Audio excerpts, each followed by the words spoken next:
Hello, evildoers, and welcome to List Critics.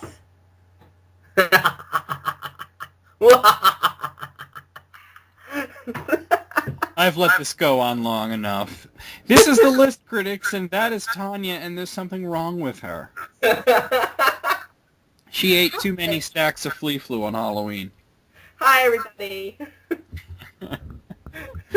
Well, you guys know the deal. You send us your top 10 lists, or top 5, or top 100, or whatever the hell, and we review them.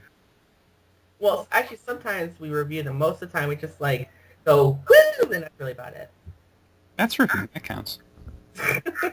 Anyway, I want to start off with Shodate, because we're still working on his backlog. Oh, my God, it's Shodate. Yeah. Well, I have his top 100 PlayStation 2 games. That's going to be interesting. So if you remember last time we did Dreamcast. Was it Dreamcast? It was Dreamcast last time. Yeah. Today we're going to do top 100 PlayStation 2 games. I'm going to do it 10 at a time. Here we go. I got a little bit of an echo coming from your end, Tanya. Hold on. Alright, well, we'll just power through it. Number 100, Baldur's Gate Dark Alliance. Number 99, Final Fantasy XII. Number 98, Hagani no Renkin Jutsushi 2 Akaki Elixir no Akumi. Wow. You wait till you see this one. Number 97 is called Bobo Bubo Bubobo Hajiki Matsuri. Boop, boop, boop, boop, boop. It's Bobo Bubo Bubobo Hajiki Matsuri. Number 96, Crash Bandicoot 4 Sakura. Yeah, it's Crash Bandicoot 4. Number 95, Eramentar Gerad. Number 94, Forgotten Realms Demon Stone. Number 93, Gradius 3 and 4 Fukatsu no Shinwa. Number 92, JoJo no... Oh, Jesus Christ. JoJo's Bizarre Adventures. And number 91, Kamen Rider Faiz. I still can't get over Bobo Bubo Bubobo. What is that? I gotta look it up, because that's a really funny name. A boop, boop, boop, boop, boop, boop, boop. Is your bottom lip on the floor?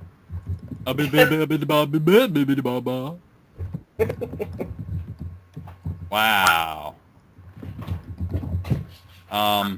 These screenshots are special. How special are we talking here? Really special. Really special. Yeah. I can't. I'm just gonna show you the box art, Tanya, and we'll just get your reaction to the box art, because it's something special. There you go. Let's see. Come on. There we go. And that is the masterpiece notes. Bobo Bubo Bobobo. Hajaki Matsuri. What the fuckity fuck is this fucking fuck? Fucking fuckity fuck is this fuck? Maybe that's what Bobo translates to. It looks like Japanese for fuckity fuck. I'm like not even exaggerating here. It literally looks like somebody crapped out their insanity and put it on a cover. Sounds about right to me. It's crazy. Yeah, sounds about right to me. Just up Shodate's alley there. All right, let's continue. Number 90 is Kiroro Gunsu Mero Battle Royale Z. Number 89, King of Fighters 98 Ultimate Match. Number 88, Lupin Sensei Lupin Niwa Shi-O Zinigata Niwa Koi-O. Number 87, Makai Tenshu. Number 86, Persona 4. Number 85, Mirai Shunin Conan. Number 84, Onimusha Baraiden. Number 83, Oritachi Game Center Zoku Akumojo Dracula. Number 82, Psychic Force Complete. And number 81, Ratchet & Clank Giri Ginga no Giga Battle. Uh-huh. Well, Ratchet & Clank is pretty, Yeah. Well, it's not just Ratchet & Clank. It's Ratchet & Clank Giri Ginga no Giga Battle. That's what she said. It is indeed what she said. That echo is really bad. Is there like headphones you could use or something? Yeah, hold on. Yeah, let's just do that. Tanya is using Carissa's laptop because her computer fell down and went boom. Yeah, so the quality is a little bit less. I'm sorry about that, everybody. Yeah, it's being repaired. We're working on that. Is that any better? That's a lot better. Okay. Okay, so, yeah, no, obviously there was that Castlevania game in there as well. That's actually, Haunted Castle, believe it or not. Oh. Yeah, there was a PlayStation 2 version of that, only in Japan, of course. And, of course, Persona 4, surprised to see that at number 86. For him, I would have thought that'd be like top 10 or something. Seriously. Yeah, I'm surprised. All right, I'm going to continue. Number 80 is Sega Ages 2500 Series, Volume 33 Fantasy Zone, Complete Collection. Number 79, Sengoku Musu 2 Empires. Number 78, Shin Chuka Daisen. Number 77, Suku Kihei Votoms. Number 76, Tenjing Swords of Destiny. Number 75, Uchu Keiji Tamashi, The Space Sheriff Spirits. That's really a game, apparently. Number 74 is Uchu Senkan Yamoto Iskandar Heino Tsuyoki? I don't know how you say that word. Number 73 is Akumajo Dracula Yami no Juin. Are you okay? Yes. That's Curse of Darkness, by the way. No, just continue on. Number 72 is Hurdy-Gurdy. Number 71, Metal Gear Solid 3 Snake Eater. Ooh. Any comments there, Tanya? Snake Eater has a snake. That's all I can say. That's what it eats. Yes. I knew a Snake Eater once. Anyway, moving on here. Number 70 is Mei Tante Evangelion. Number 69, 3 Nen Bigumi Kinpachi Sensei Densitsu no Kyuda Nitate. Wow. Itatata for my bunghole. Yeah, I don't know. I never heard of that one. Number 67 is Persona 3, counting all versions there. Number 66, Dot Hack / Fragment. Number 65, Baroque. Number 64, A6 Resha Diiku 6. Number 63, Angelique Etoile. Number 62, Daisen Raku 1941. And number 61, Haru Kanaru Toki no Naka Day 3. Right. Sure, why not, right? Recognized almost none of that other than, like, Persona 3. Yeah. And the Dot Hack game, I suppose. Oh, the Dot Hack game, yeah. Moving on, number 60 is a mouthful. Shinseki Evangelion Ayanami Ikuse Keikaku with Asuka Hoken Keikaku. Damn. Yeah, that's the longest title yet, I think. Number 59, Sangoku Shi 9. Number 58, Dragon Dragoon. Number 57, Devil Summoner Devil Summoner. Number 56, Grandia 3. Number 55, Grow Lancer 6, Precarious World. Number 54, Boku to Mao. Number 53, Biohazard Code Veronica Complete. We know that one is Resident Evil Code Veronica X. Number 52, Metal Gear Solid 2, Sons of Liberty. Number 51, Ryu ga Gotoku. Gotoku for my bunghole. I'm actually a little surprised with the placement of a couple of those. Like what in particular were you thinking of there? Like Grandia 3? The Grandia 3, yeah. I thought that would have been a little bit more higher up, but... Well, the thing is the PlayStation 2 has so many great games, though, and you gotta remember there's all these amazing visual novels about schoolgirls solving sexy crimes that we didn't get. So... I'm moving on here. Number 50 is Shikigami no Shiro Nana Yozuki Gensu Kyoku. Number 49 is some Evangelion shit. I'm moving on. Number 48, Silent Hill 2. It's got a subtitle I'm not going to try to say. Number 47 is Zero Akaichu. Number 46 is Artanaliko, one of them. It's got some long-ass title. Number 45, Brave Story, Wataru no Boken. Number 44, Grandia Extreme. Number 43, Gensu Suikoden 5. Number 42, Ayan no Eseria Kono Daichi no Hata De. And number 41, Breath of Fire 5, Dragon Quarter. Huh. My tongue is all twisted. Yeah, I would think so by now. Bloody hell. We always got to start with this guy's list, too. Moving on. Number 40, Boken Jidai Katsugeki Goemon. Number 39, Final Fantasy X. Number 38, Ys 4, Mask of the Sun, A New Theory. Number 37, Digimon World X. Number 36, Gundam True Odyssey Ushiniwareta Jino Densitsu. Number 35, Growlancer 4 Wayfarer of the Time. Number 34, Final Fantasy XII Zodiac Job System.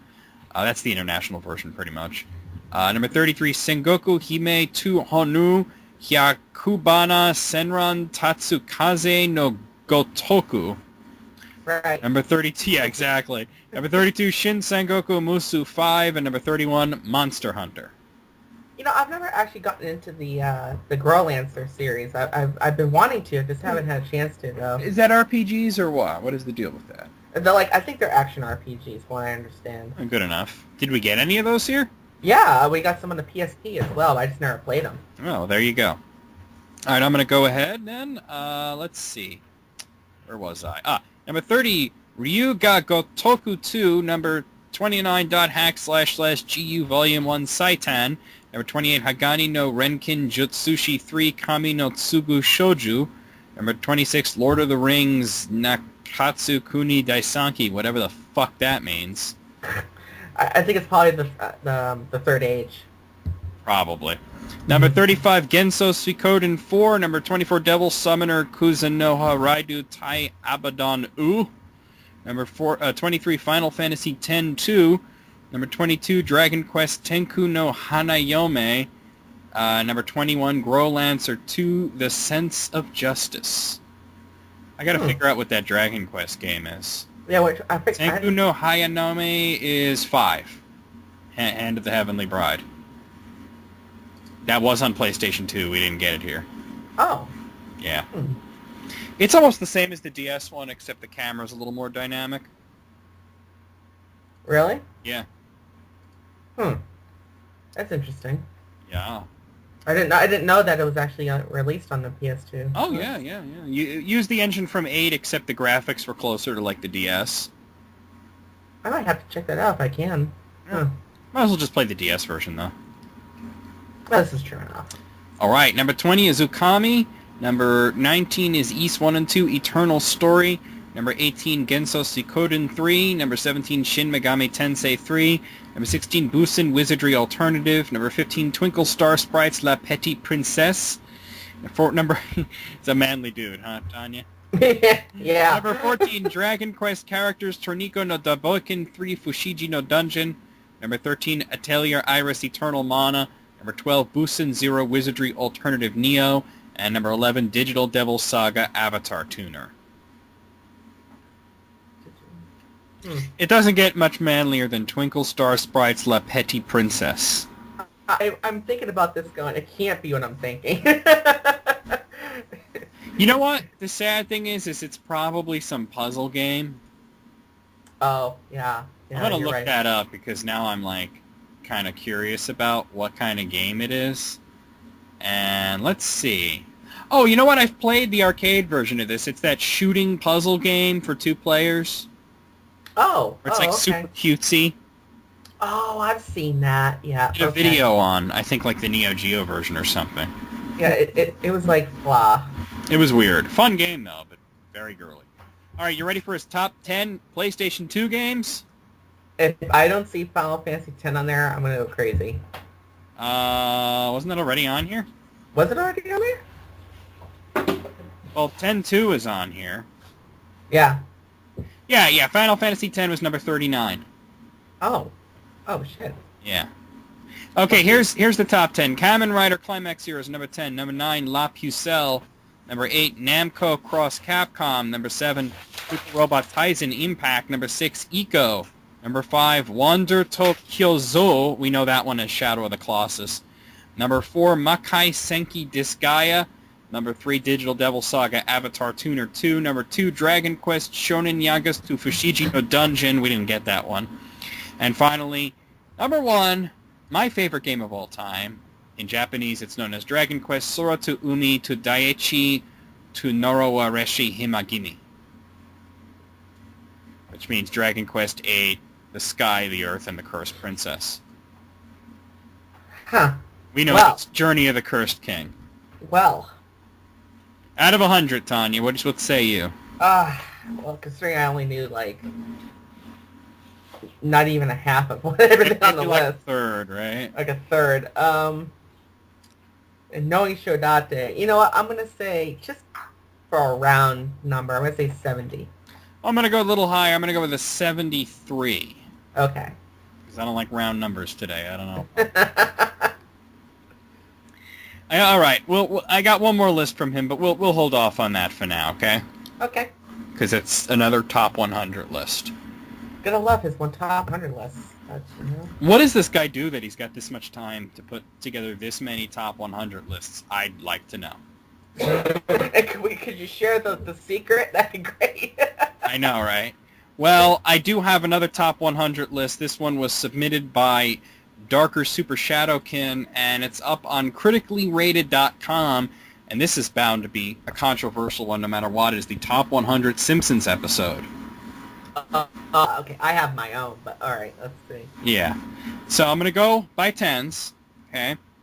Number 100, The Springfield Files from Season 8. That was the X-Files spoof. Number 99, Who Shot Mr. Burns, Parts 1 and 2.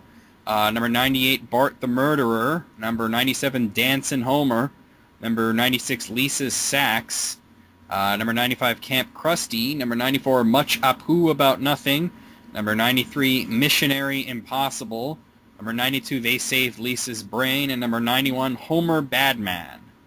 I like that Homer Badman one. That was the one with the babysitter that thought he pinched her ass. Oh, yeah, that was Yeah. funny. I like that one. But there's a couple in there. Sweet Ken. Camp Krusty, I don't know. Camp Krusty was like kind of a letdown. Yeah, I wasn't really happy with that one. But then again, you have to consider that that is number 95 on the list. Yeah, that's true enough, but... Yeah. Okay. All right, number 90, Sweet Seymour Skinner's Badass Song. Number 89, Trilogy of Error. Number 88, The Principal and the Pauper. Number 87, Little Orphan Millie. Number 86, Boy Scouts in the Hood. Number 85, Bart Sells His Soul. Number 84, A Tale of Two Springfields. Number 83, E-I-E-I-DO. Number 82, Simpson Safari. And number 81, Whacking Day. Whacking Day. You know what I'm surprised to see on there is The Principal and the Pauper. I like that episode, but a lot of people hated that one. I didn't dislike it, but I didn't exactly love it either. It was like... I think, you know what it is? I dislike the concept, but I think it's the execution. And Carissa's breaking things. Yeah. Chris is breaking things, actually, yeah. I like how they promised that they would never reference that again, but then they continually reference it. They continually reference it all the time, That's too. funny, yeah. All right, number 80 is The Canine Mutiny. Number 79 is Eternal Moonshine of the Simpson Mind. Number 78 is Home Sweet Home Diddly Dum Doodly. Number 77, The Trouble with Trillions. Number 76, Homer Goes to College. Number 75, Bart of Darkness. Number 74, Burns Baby Burns. Number 73, Homer Palooza. Number 72, The Day the Violence Died. And number 71, The Simpsons Spin-Off Showcase. Not bad. Yeah. Not too bad. I loved Eternal Moonshine of the Simpson Mind. That was one of my favorites, actually. I love that one. That was a great one. The Trouble with Trillions I didn't like so much. It was... Yeah. Yeah. All right, moving along, man. Number 70, My Sister, My Sitter. Number 69, Lisa's Rival. Number 68, Bart After Dark. Number 67, King Size Homer. Number 66, Two Bad Neighbors. Number 65, Scenes from the Class Struggle in Springfield. Number 64, Homer the Great. Number 63, Homer the Vigilante. Number 66, Homer Loves Flanders. And number 61, A Star is Burns. You know what I loved is Two Bad Neighbors with George Bush. It was sort of like the Dennis the Menace spoof. Dennis the Menace spoof. Yeah. And I loved Homer getting along with Gerald Ford immediately. Hello, like, Homer, do you like football? It took like 30 seconds. Yeah, they were friends instantly. Okay. Number 60, The Front. I'm not remembering that. What is that? That's where they They write an Itchy and Scratchy episode. Number Wow. 59, The Simpsons Christmas Stories. Number 58, Lisa's Substitute. Number 57, Homer Defined. Number 56, Duffless. Number 55, Treehouse of Horror, the original. Number 54, Homer and Apu. Number 53, The Boy Who Knew Too Much. Number 52, Treehouse of Horror 4. Number 51 is Cape Fear. Cape Fear. Yeah, it was Sideshow Bob. That was, I actually liked that one, although I have a couple friends who hated that episode, so it's like... Who can hate that? That was classic. I know, I loved it, God, really? Yeah. That's some bullshit right there. That's what I said. Yeah. All right, I'm moving on. Number 50, Homer at the Bat. Absolute classic right there. Number 49, Flaming Moe's. Number 48, Homer versus the 18th Amendment. Number 47, Bart Gets an Elephant. Number 46, Lisa's First Word. Number 45, The Itchy and Scratchy and Poochie Show. Number 44, Mr. Lisa Goes to Washington. Number 43, The Homer They Fall. Number 42, Radioactive Man. And number 41, Lisa the Vegetarian. What did I ever do to you, Lisa? Why does the worm talk like a sheep? Because... I'll get back to you on that one. Well, that's what Lisa said. Why does the worm talk like a sheep? You know, it was a really great one in there was Flaming Moe's. Oh, yeah, that was... And, of course, Homer at the Bat. You can't beat that. I mean, I can't beat that. That was great. Yeah. Okay, moving along. Number 40, Team Homer. Number 39, Homer's Phobia. Number 38, You Only Move Twice. Number 37, that was a great one, too.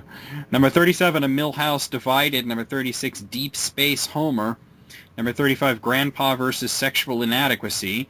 Number 34, Three Men in a Comic Book. Number 33, Homer's Barbershop Quartet.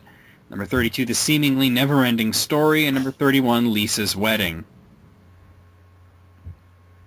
Lisa's Wedding. I can't remember that for the life of me right now. It was the future episode where she married that British guy. Well, she almost married him. Oh, yeah, that's right. But he was a jerk to her, and that sealed the deal there. I don't remember actually, loving that episode, though. It was a good one. I liked all the weird future predictions that most of them came true. Like, I love when they go up to a vending machine and just stick in a credit card and they buy, some disgusting soy snack. Now with gag suppressant. Oh, yeah, I remember that now. Okay. All right. I had a reminder of that. Number 30, Behind the Laughter. Number 29, Round Springfield. Number 28, Saturdays of Thunder. Number 27, The Simpsons 138th Episode Spectacular. Number 26, Bart versus Australia. That was a good one. Number 25, Raging Abe Simpson and his grumbling grandson and the Curse of the Flying Hellfish. Number 24, I Love Lisa. Number 23, Homer's Enemy. Number 22, Treehouse of Horror 6. And number 21, Bart on the Road. Bart in Australia. Hell. Oh, yes. yeah. Treehouse of Horror 6, by the way, had a great, what was that? Nightmare on Evergreen Terrace. Nightmare on Evergreen Terrace. That was Groundskeeper great. Willie as Freddy Krueger. That was great. That was great. All right, moving on. Number 20, Bart's Comet. Number 19, Skinner's Sense of Snow. Number 18, The PTA Disbands. Number 17, Rosebud. Number 16, And Maggie Makes Three. Number 15, 201 Greyhounds. Number 14, Marge Be Not Proud. Number 13, Stark Raving Dad. Number 12, Marge versus the Monorail. I'm surprised that didn't make the top 10. And number 11, Itchy and Scratchy Land, where nothing can possibly go wrong. That should have made the top 10. Possibly. That's the only thing that's ever gone wrong. That Marge episode should have made the top 10. Let's see what the top 10 are. I know. Because now I'm curious. Let's see. Number 10, and I'll go slower now because this is important. El Viaje Misterioso de Nuestro Homer, or The Mysterious Voyage of Homer. That was the Guatemalan Insanity Peppers. That was great. You know who played the Homer Spirit Guide in that? Space Coyote? Oh, yes. That was, for anybody who doesn't know, that was Johnny Cash. Johnny Cash, Which yeah. is awesome. That was great. Oh, but he's like, what should I do? Should I get rid of all my worldly possessions? If anything, you should get more. You don't even have a computer. Number 9, call Mr. Plow. That's my name. That name again is Mr. Plow. I love that episode. Hey, Homer, say hello to the Plow King! Number 8, Homie the Clown. That's it. You've all held me back long enough. I'm going to clown college. I don't think any of us expected him to say that. Yes. Yeah. Yeah. Number 7, 22 short films about Springfield. You know what I remember the most of that is kind of the spoof they did of Pulp Fiction, where it was like, what's a McDonald's? Oh, it's like a Krusty Burger, but, different. Well, do they have Krusty Burgers there? Yeah, but they call them Big Macs. Do they have Krusty brand gum-based gelatinous beverage? Yeah, but they call them shakes. That's weird. That's weird. Number 6 is Treehouse of Horror 5. No TV and no beer make Homer something something. Go crazy? Don't mind if I do! Bloody hell, what's happening over there? Sorry.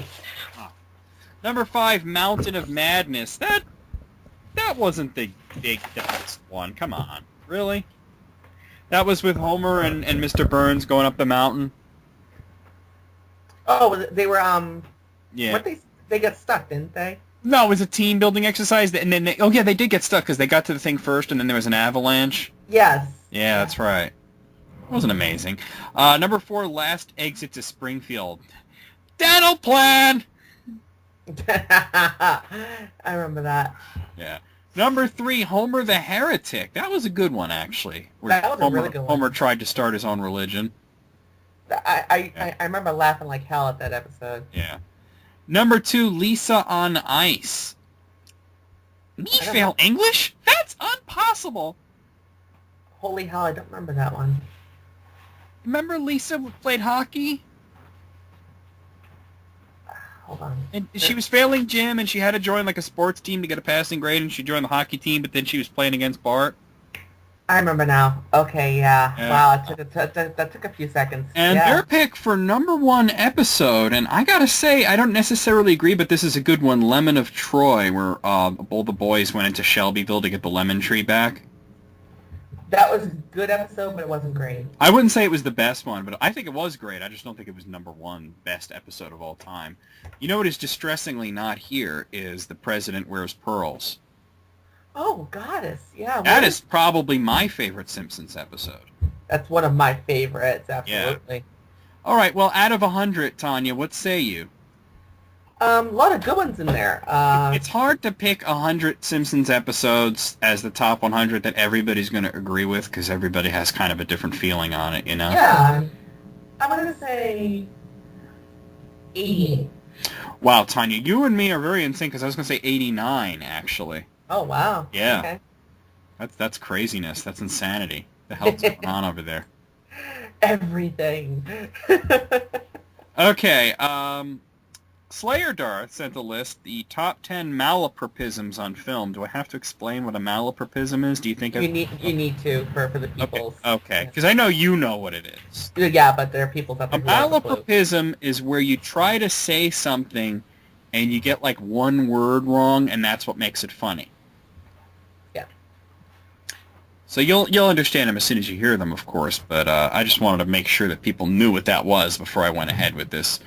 Okay, so number 10 from the Laurel and the Live Ghost, which is a Laurel and Hardy film. We heard the ocean is infatuated with sharks. All right. Number 9 from Duck Soup. It was, hey, I got an uncle who lives in Texas. Uh-huh. Texas. Yeah. Number 8 from Star Wreck in the Perkening. Shut up, you're hurting the crew's moray. That's not a good one. No. Yeah. Number 7 from The Lion King, I gravel at your feet.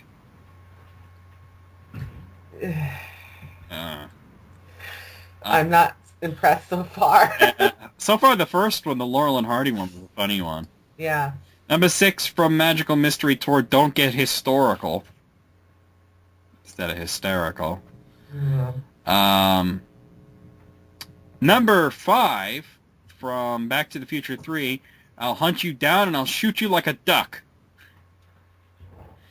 You know, I gotta say, there were a lot of good ones in Back to the Future. Why'd you pick that one? That one wasn't the greatest. How about, why don't you make like a tree and get out of here? That would have been perfect. That would have been perfect, yeah, absolutely. Or you're like a screen door on a battleship. I like this one, though. Number 4 from Who Framed Roger Rabbit. My uncle had a problem with his probate. He had to take these big pills and drink lots of water. Yeah, that was great. Prostate, you idiot! That was great. Number 3. From my cousin Vinny, is it possible that the two Utes... Oh, yes. Absolutely, yes. Yeah. Number 2, from Better Off Dead, he had his bloody long testicles all over me. Yeah. I hate that movie. I don't like that movie. And finally, from number 1, from Life of Brian, Blessed Are the Cheesemakers.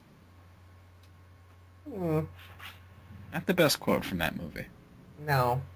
All right, out of 10, I'm gonna give this a 3 because that's how many of them I enjoyed.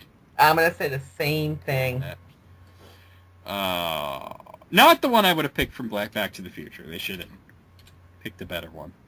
That's what I see. Yeah, there's plenty of them too to pick from too. It's like yeah, exactly. Anything Biff says.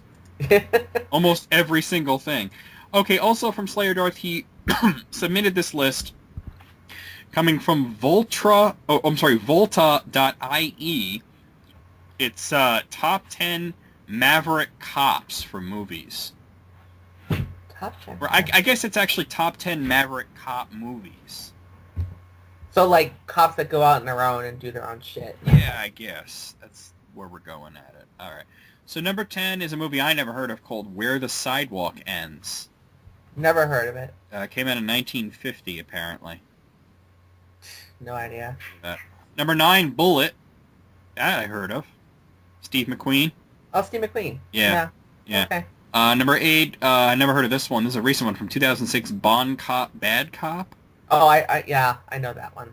Oh, it's a Canadian movie? I never. Yeah, I've seen it before with a friend of mine who loves those type of movies. Huh. Number 7, Bad Lieutenant from the early 90s. Never saw it. Yeah. Number 6, this should be number 1, Dirty Harry. Oh, that should be dirty. That should Come on now. Yeah. Number 5, Hard Boiled.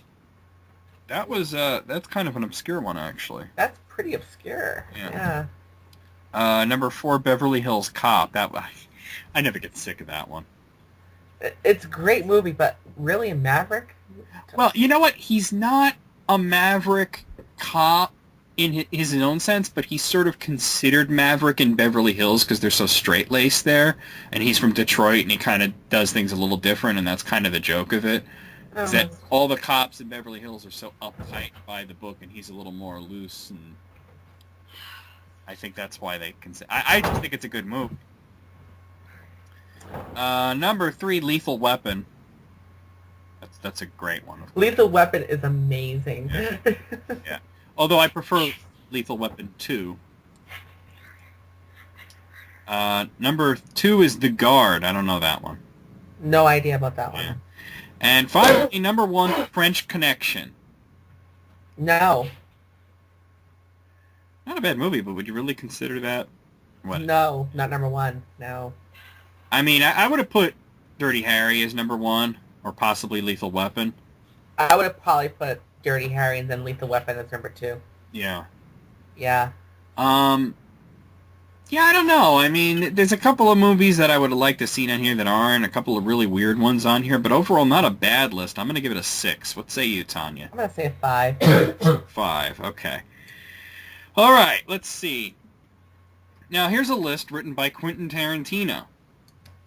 Ah. He didn't send it to me, though. Sponge the Damn. Kid. Yeah. Unless his YouTube name is Sponge the Kid.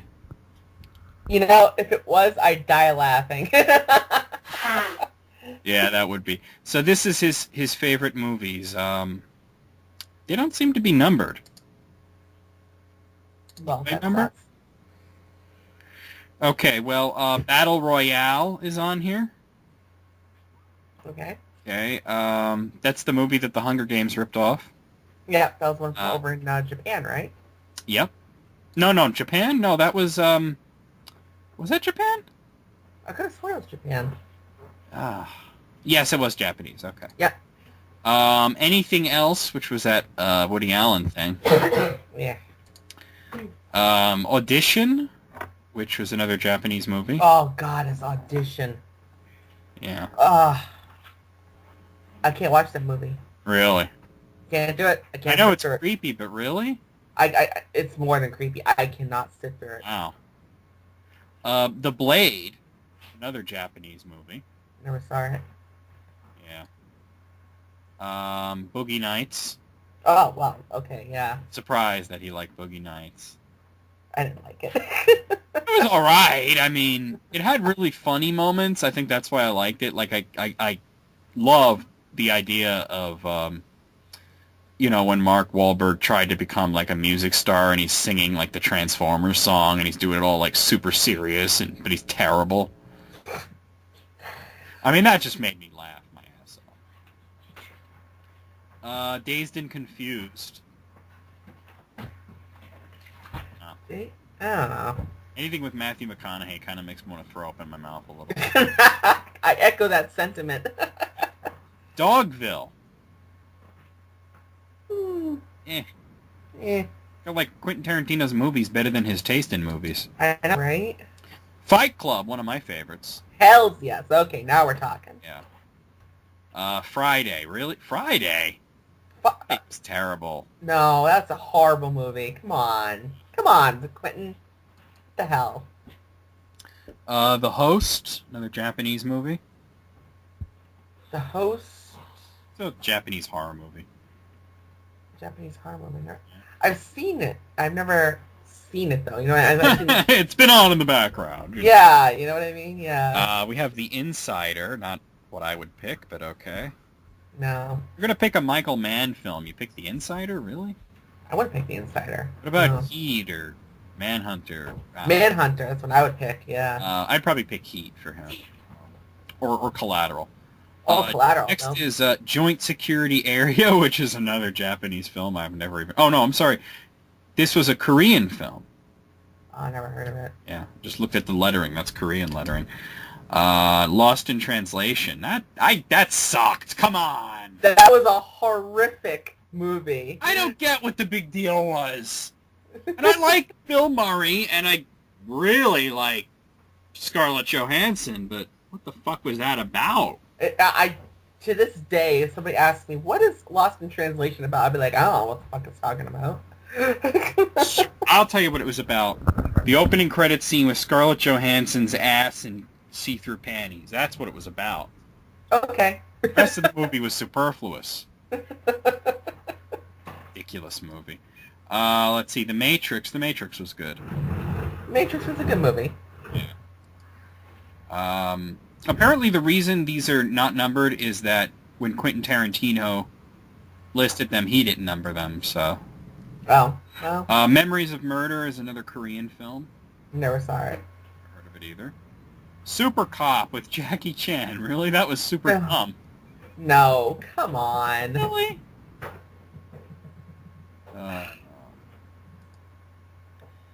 Shaun of the Dead. That was really funny. That was really funny. Yeah.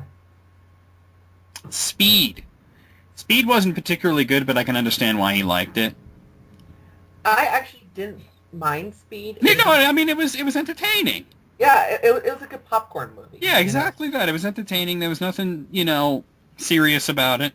Turn your brain off and you'll be happy. Exactly. I mean, I love, like, the one-liners, like when Dennis Hopper gets his head taken off by the thing and Keanu Reeves is just like, well, I'm taller. Yeah, that was pretty good. Team America World Police, also a very funny movie. I never saw it. Really? I've never seen it. Dude, Trey Parker and Matt Stone with puppets. Oh, I gotta see it. That's where that song came from, America, fuck yeah. I'm gonna have to see it now. to see the motherfucking day now. And finally, the last pick is from a Shyamalan movie. Not the one you'd think, though. He picked Unbreakable. Really? It was a good movie. Oh. Yeah. Yeah. Weird. Yeah, well, Tarantino is weird. Well, yeah, but So I guess we should not be surprised by any of this. a lot of Japanese and Korean influence there. Well, Huh. you knew that from watching his movies. He's got the Japanese influence. Of course, but the Korean influence is actually rather surprising, actually. That is surprising. There were like at least 3 Korean movies in there. Out of 20, I don't know how to rank this because it's like, he's weird. The list is weird. I don't know. I'm going to give it a 12. I cannot rank this either. I'm gonna say 12. I guess. Okay. I guess. I don't know. It's a weird list. I never thought he would be like that for movies. Yeah, but he is like that. He's random and weird like that, Yeah. Okay, here's one from a listener. Dracula Marth has sent his top 25 first-person shooters. Can I gag now or later? I like first-person shooters.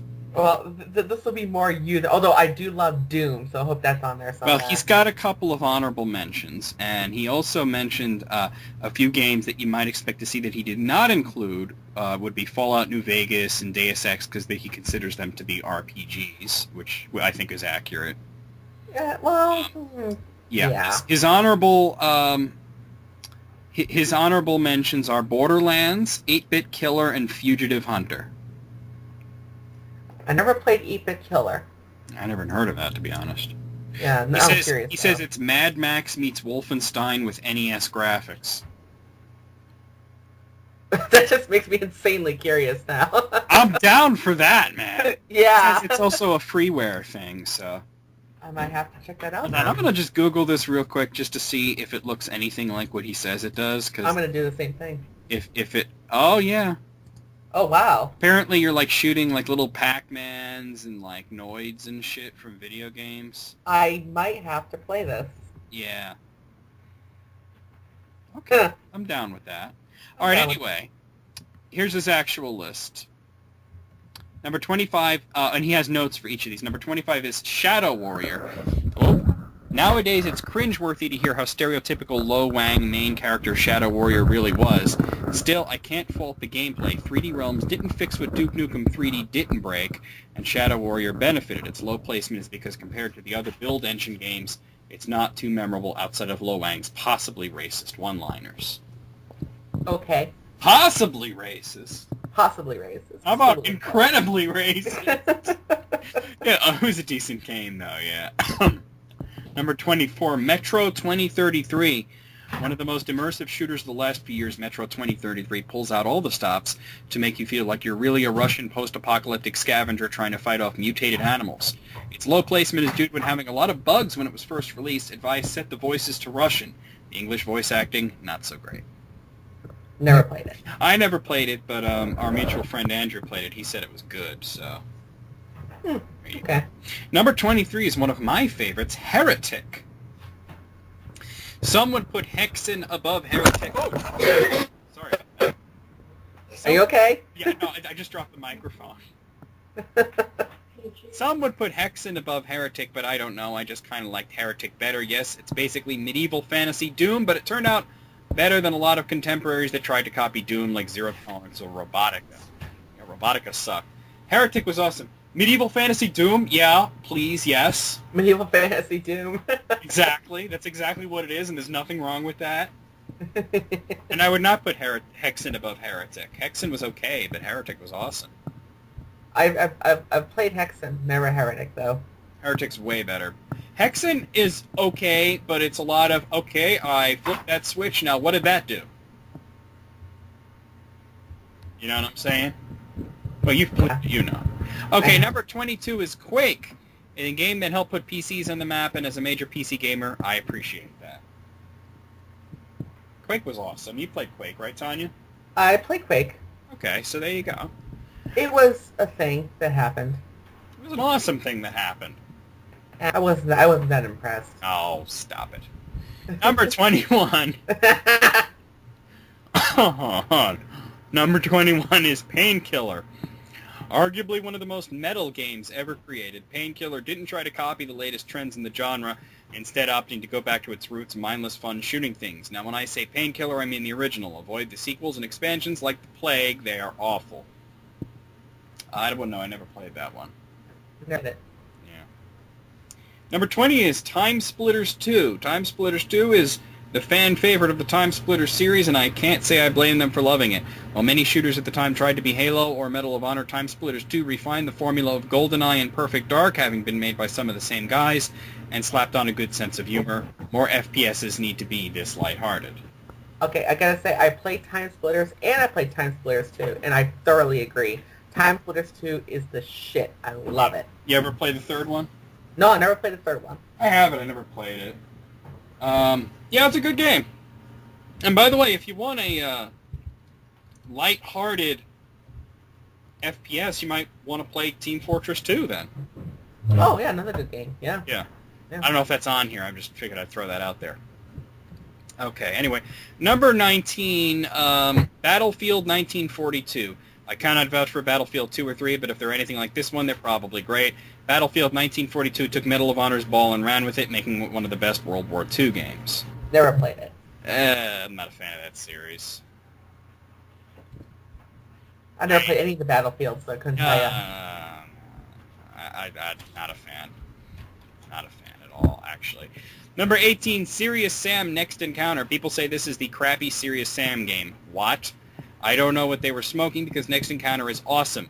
Despite not HJB, whatever that is, being a Crotium-made game, it manages to encapsulate the spirit of the Serious Sam games. Wacky, fast-paced battles with giant hordes of enemies. Can I just give a point for this for using the word encapsulate in a sentence? Very good, right? Yeah, that's You used good. it properly, too. Yeah, you did. Number 17, another one of my favorites, Duke Nukem 3D. With Bruce Campbell's one-liners and a mighty foot, Duke Nukem 3D reinvented Duke Nukem from an Oprah-watching sissy to a badass ladies' man. Let's just forget forever happened. This is what should come to mind when the words Duke Nukem come up. Unfortunately. What can you do? Number 16, oh boy, here we go, Half-Life. I'm aware that Necro hates Half-Life, so bear with me here. Half-Life is one of the few games where linearity actively benefits it. It has so many memorable set pieces, from the military takeover to Gordon's many run-ins with the G-Man. I'll let you talk first about that one. Half-Life was boring. There were only like 3 kinds of enemies. There were the little head crab guys, there were the slow zombies, and then there were the Marines. Like, maybe later in the game there were a few others, but it's just so boring, and it was all jumping across things and crawling under things, and God. Well, allow me to post my own opinion on Half-Life. Not only do I not like it, I like it less than Necro does. Yeah. So, yeah. And by the way, I'm only talking about the first game. The second one was actually pretty decent, although I couldn't care less about it. It was still a good game, but the first one just sucks. First one was horrific. Second game was good. Yeah. Number 15, Counter-Strike Global Offensive. Hardcore Counter-Strike fans bemoan this game, claiming it's too COD-like. Now, I'm not the biggest COD fan, as the lack of any COD games on this list will attest to, but I can welcome some simplification. The fact is, I found Counter-Strike and Counter-Strike Source to be a little too inaccessible. Thankfully, Global Offensive simplifies it enough to appeal to newer gamers while staying mostly true to CS's roots. That was all gibberish to me. I have no idea what you just said to me. Something about Counter-Strike, I don't know. Number 14, Unreal Championship 2. I had a tough time putting this one on the list, not because it isn't good, it is. It's that it prominently features third-person modes, which may keep it from counting as an FPS. With that said, it's on the list anyway. Unreal Championship 2 has a stronger focus on melee combat than other Unreal games, but don't mistake it for Red Steel. It actually works here, and in case you don't like fatalities in your FPS to the point where Raiden himself appears as a character, there should be enough gunplay to satisfy Epic's fan base. Who doesn't like fatalities? I mean, come on. I mean, well, you know, I like the engine. The game sucks. I think I've only played it once in my life. Number 13, Doom. Doom didn't Yes. invent the first-person shooter genre, but it did too much for the genre not to put it on this list. Don't mistake that as me saying it's only on here for its place in history. I can't even begin to describe how good Doom is, because that would require making this PM the size of War and Peace. Anyone who hasn't played Doom can't really appreciate an FPS until they have. And I agree with that, by the way. I fully agree, but I also want to take it a step further and say, yes, Doom didn't invent the genre, but it put the genre on the map. If it wasn't for Doom, it would not. FPSs wouldn't be the way they are now. Yeah, very true. You know. Number 12, Serious Sam 3 BFE. If you have to retool your game to include modern tropes, do what Serious Sam 3 did. Yes, they implemented a lot of things that most modern FPSs do, sprinting, reloading, iron sights. But Crow Team didn't forget what made the series in the first place. The hordes are bigger than ever, the weapons more satisfying to use, and the dialogue more wacky. Okay. I never got into those. Never needed that. Yeah. There's another one I never got into. Number 11, Redneck Rampage. Redneck Rampage was another game built on 3D Realms' build engine and brought with it a catchy psychobilly soundtrack and redneck stereotypes, and somehow having redneck family members, some of which actually do act like the characters in this twisted tale, makes it even better. If you say so. Let's see now, huh? Number 10, Killing Floor. Believe it or not, I prefer this zombie co-op shooter to Left 4 Dead. Okay. Okay. Number 9, Wolfenstein 3D. Wolfenstein 3D is often considered the creation of the genre, and while the distinction actually belongs to Maze War, Wolfenstein is probably one of the most important games in FPS history. Fight on, BJ. It is one of the single most important games in the FPS history. Yeah, but in this case, I think he is just putting it on there for its historical importance because, like, well, first off, Doom was better. Hell yes. Secondly, a game that's not on this list, by the way, the sequel to Wolfenstein 3D, Spear of Destiny, was also a better game. Yeah. So there you go. Yeah. Here's a good one that hardly anybody played. Number 8, Blood. 3D Realms let Monolith publish this game thinking Shadow Warrior would outclass it. Who's laughing now? The best build engine game, Blood features cool, unique weapons, challenging gameplay, and the funny one-liners of Caleb. Pretty talkative for a living corpse. Never played it. Oh, it's good. It's like a medieval Duke Nukem. Okay. Number 7, GoldenEye 007. GoldenEye did so many things that no one thought possible. A good licensed game, a good FPS on consoles, good FPS multiplayer on consoles, the list just goes on. It's only recently starting to show its age, but its legacy will never be forgotten. I think it's shown its age quite a while ago, actually. Yeah, the age was showing a long while ago, but still a great game. I could still play it and enjoy it. Absolutely. Number 6, Star Wars Jedi Knight 2. I gotta disagree with almost everything he says about this, too. I hate Jedi Knight. So do I. The best Star Wars video game so far... Fuck that. I'm sorry, but... that I know of, I haven't played the Battlefront games. Jedi Knight 2 mixes an authentic Star Wars feel with the quick deathmatch style of Quake 3. You want the best Star Wars games? Play KOTOR 1 and 2. There you go. I stick to the Super Nintendo games. Or the Super Nintendo games, yeah, but not Jedi. Or Rogue Squadron, that was good. Rogue Squadron was great. Yeah. But the Jedi Knight game? No. No. Anyway, number 5, Serious Sam Gold, or also known as Serious Sam HD Gold. They're pretty much the same, just that HD looks prettier. The first Sam game started with a bang with endless waves of crazy enemies, puzzles that don't break the flow of gameplay, and a good sense of humor. All this from a small independent development team in Croatia. I never got into the Serious Sam games, so whether it's HD, Serious Sam Boopa Poppy, or Serious Sam, Flaganursky do, I couldn't care less at this point. Wow, Flaganursky do. Alright, number 4, Doom 2. Doom 2 didn't leave quite the impact that Doom 1 did, but it manages to do minor improvements to what is already a great game. Doom 2 is amazing. I actually prefer the original, but can't go wrong with Doom 2. Hell, it was amazing. I love Doom 2. Number 3, Rise of the Triad. What started as a Wolfenstein sequel became one of the silliest games of the decade. We're talking a game where you can turn into an invincible dog, collect coins for extra lives, or encouraged to break absolutely everything. You can wield King Arthur's enchanted baseball bat, and can choose to play a character named IP freely. Also, the remake that's coming out later this month looks fantastic. Stacks of Flea Flu. Indeed. Yes. Number 2, Time Splitters Future Perfect. I said Time Splitters 2 was the fan favorite, not my favorite. The main complaint fans have with Future Perfect is that it plays too differently from 2. Were they playing the same game I was? Future Perfect isn't too different at all from 2, except that the missions now require you to do more than just find random MacGuffins and run back to the portal. Also, it's hilarious. If you can't play Time Splitters Perfect, look up the cutscenes. Okay. Yeah. I think the reason that most people didn't play it is that it was only on the GameCube. Yeah, it was an exclusive, wasn't it? Yeah. It wasn't on PS2. Hmm. And finally, I just mentioned this game. Number 1 pick is Team Fortress 2. Oh, Wait, you're telling me there's a free-to-play shooter that doesn't require you to pay up money to have fun? Sign me up. I'm down with that too. Yeah. Well, this wouldn't be my top 25 shooters. Wouldn't be mine either.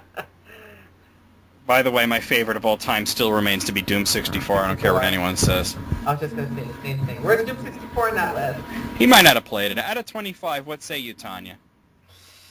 A couple of them I completely disagree with. Yeah, me too. I'm gonna say 14.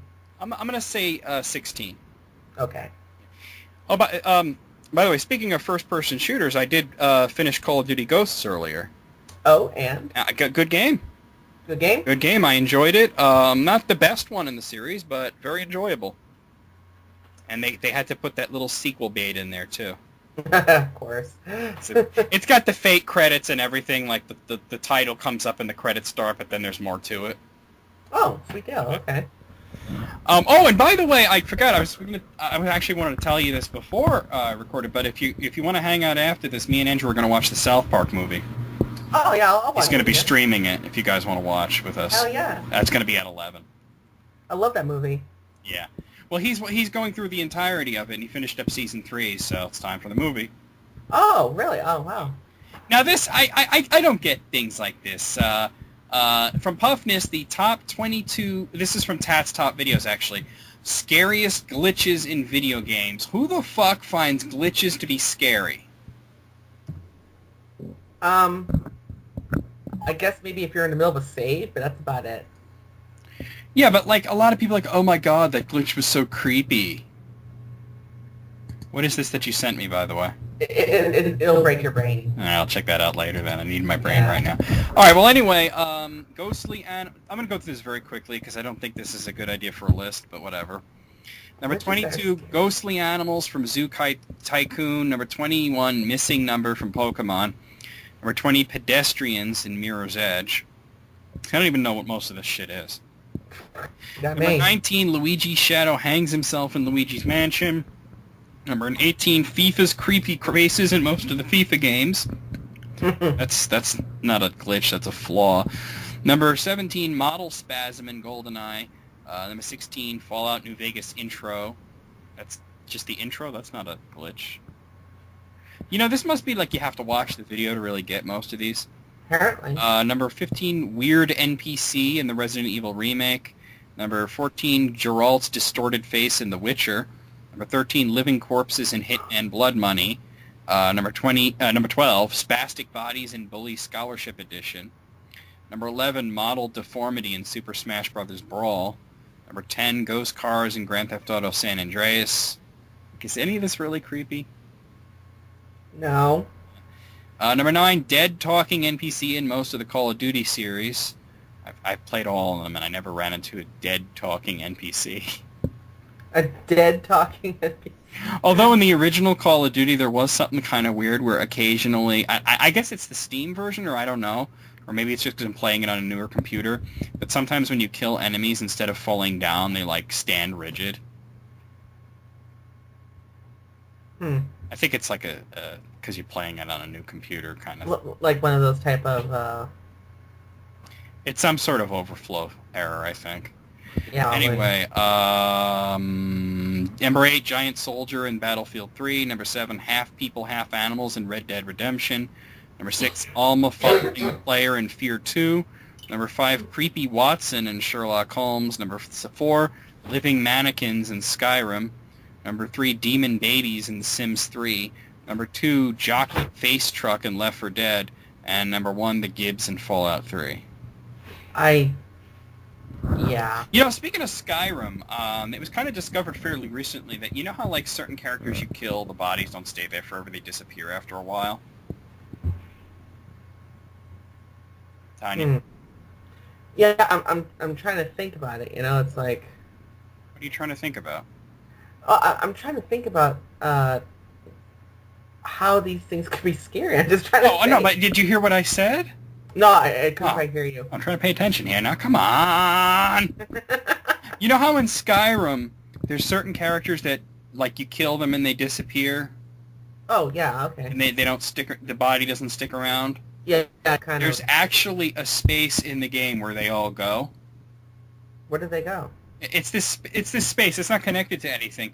But if you were to use the console to warp there, or if you got there via a glitch, which has happened a few times, you'll just find this little corridor with like just heaps of bodies. Are you serious? Yeah, it's pretty cool. And there's usually one or two characters that are actually walking around alive down there. And the best part is because, like, what's your instinct when anybody dies in Skyrim is you take their stuff, right? Obviously, so it's not just yes. corpses, it's stacks of naked corpses. Oh my. Out of 22, what say you, Tanya? Honestly, that list was, I was just meh. Stacks of flu, right? It was very stacks of flea flu. You know what, I'm going to say 5. Say it again? You were able to hear me? I said, I'm going to say 5. You're going to say 5? Yeah. I'm going to say 5 with a stack of flea flu. Okay. Yeah. Hack is Back 04 has sent his 5 favorite YouTube channels. 5 favorite. Now, can I just say that one of them ought to be one? I think it's called Necro VMX. I can't be sure. Well, I don't know. That guy's an asshole. Though. He says pretty much explains itself, but I think I should mention that these aren't set into place eternally, as they sometimes vary on what I'm enjoying more at a specific moment. I think that goes for anybody. Well, of course, yeah. Or what type of channel I'm in the mood for. For the most part, these are gaming-related channels. He also includes his favorite video for each one. Oh, sweet deal. Number 5 is Breaking NCS, and his favorite video, Christmas Packages 2010. Apparently, this is Nintendo Capri Sun's blog channel.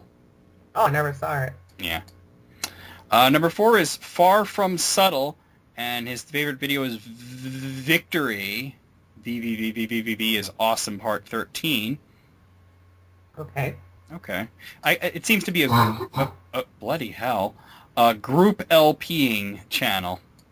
Oh, one of those type deals. Yeah. Okay. Number 3 is me. His favorite video is Shin-Chan Adventures in Cinemaland on Game Boy Advance with commentary. I hated that game. Yeah. Sweet. Oh. And he says he likes the VMX show, he likes List Critics, which is the show that you're listening to now, the cam videos and everything, you know. So there you go. Wait, but this is List Critics? Are you sure? That's what we're doing, right? Because for all we know, we could do something else entirely different. Sure, why not? Number 2 is Steven Plays. His favorite video, Murder. Okay, you know, that actually sounds familiar to me. I don't know him. Yeah, apparently he does completely blind LPs, and it's mostly newer games. I think I might be subscribed to him. Yeah. And his number 1, for now at least, is Big Dip on a Bus. And the favorite video is Let's Play Big Dip's Adventure Part 16 Big Dip Rage. Yes! I showed you that one. Remember? Did you really? I did. Remember? I remember it was a while ago. Remember I showed you that video where it had Big Dip doing all new lyrics to like a poker face type thing? I'm looking this up now. That's amazing. I love that video. Okay, it's Zelda with a smiley face. Yep. Oh, I have seen. I remember you showed me that. Meh, meh, meh, meh. Meh, meh, meh, meh. I still say Cartman's version's the best. Oh, of course. Out of 5, Tanya, what say you? Well, some of those I don't know. I'm not subscribed to any of these assholes. You know, that Necro VMX guy, I don't know who that is.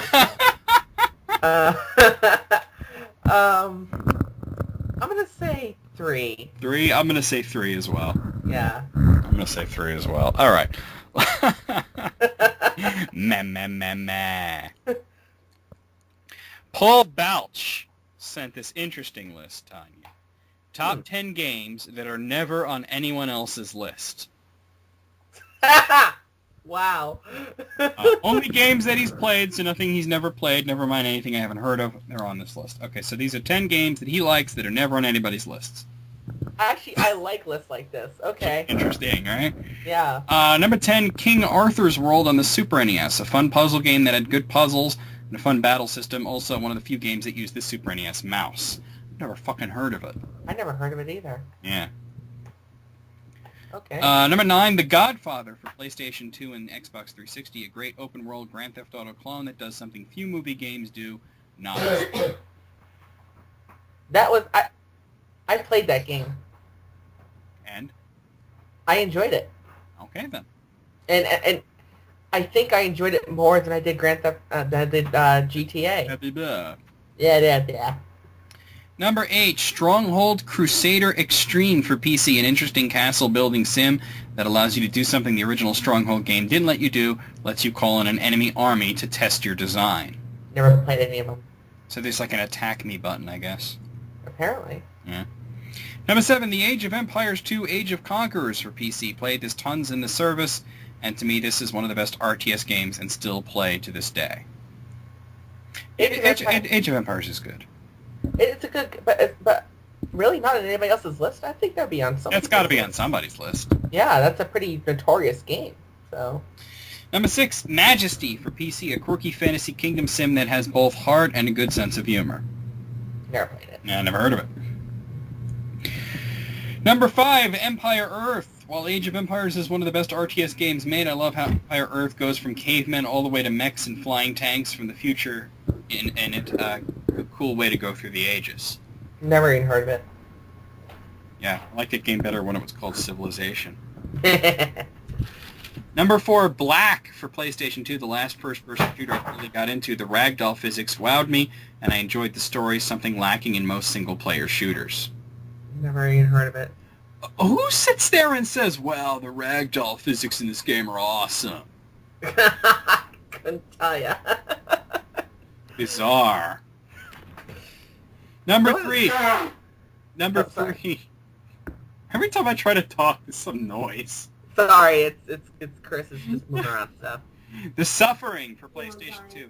A scary game with very good enemy design, creepy story, memorable music, and a great background and backstory. Ignore the sequel, though. Okay. I never heard of the game. How did I know there was a sequel? I didn't know there was a sequel. Okay. Now, this next one I've seen on multiple lists. Eternal Darkness Sanity's Requiem for GameCube. Oh, I've seen that. I've seen on a list. A great game with very interesting insanity effects, a much-awaiting sequel coming to the Wii U. Spiritual sequel. Spiritual sequel. Yeah. And finally, number 1, Jurassic Park Operation Genesis for PlayStation 2. A great park building game that lets you build Jurassic Park. Watch out for twisters that can kill your guests, that cost you money and lower your park rate. Twisters? I mean, you make a Jurassic Park and the disaster is a fucking tornado? What about dinosaurs? It's fucking retarded. No dinosaurs? Really? I mean, I like the idea of, like, Sim Jurassic Park, you know? Yeah, but where's the dinosaurs? But that's disaster? They probably have that, but just that he mentions tornadoes is just crazy. Tornadoes. Right. Out of 10, Tanya, I'm gonna say 6. I was gonna say 7, but Eternal Darkness, I mean, that's on a lot of lists. I'm gonna say 5, actually. All right, so this next one's from El Probotector L. And it's his top 20 Nintendo 64 games. Very simple.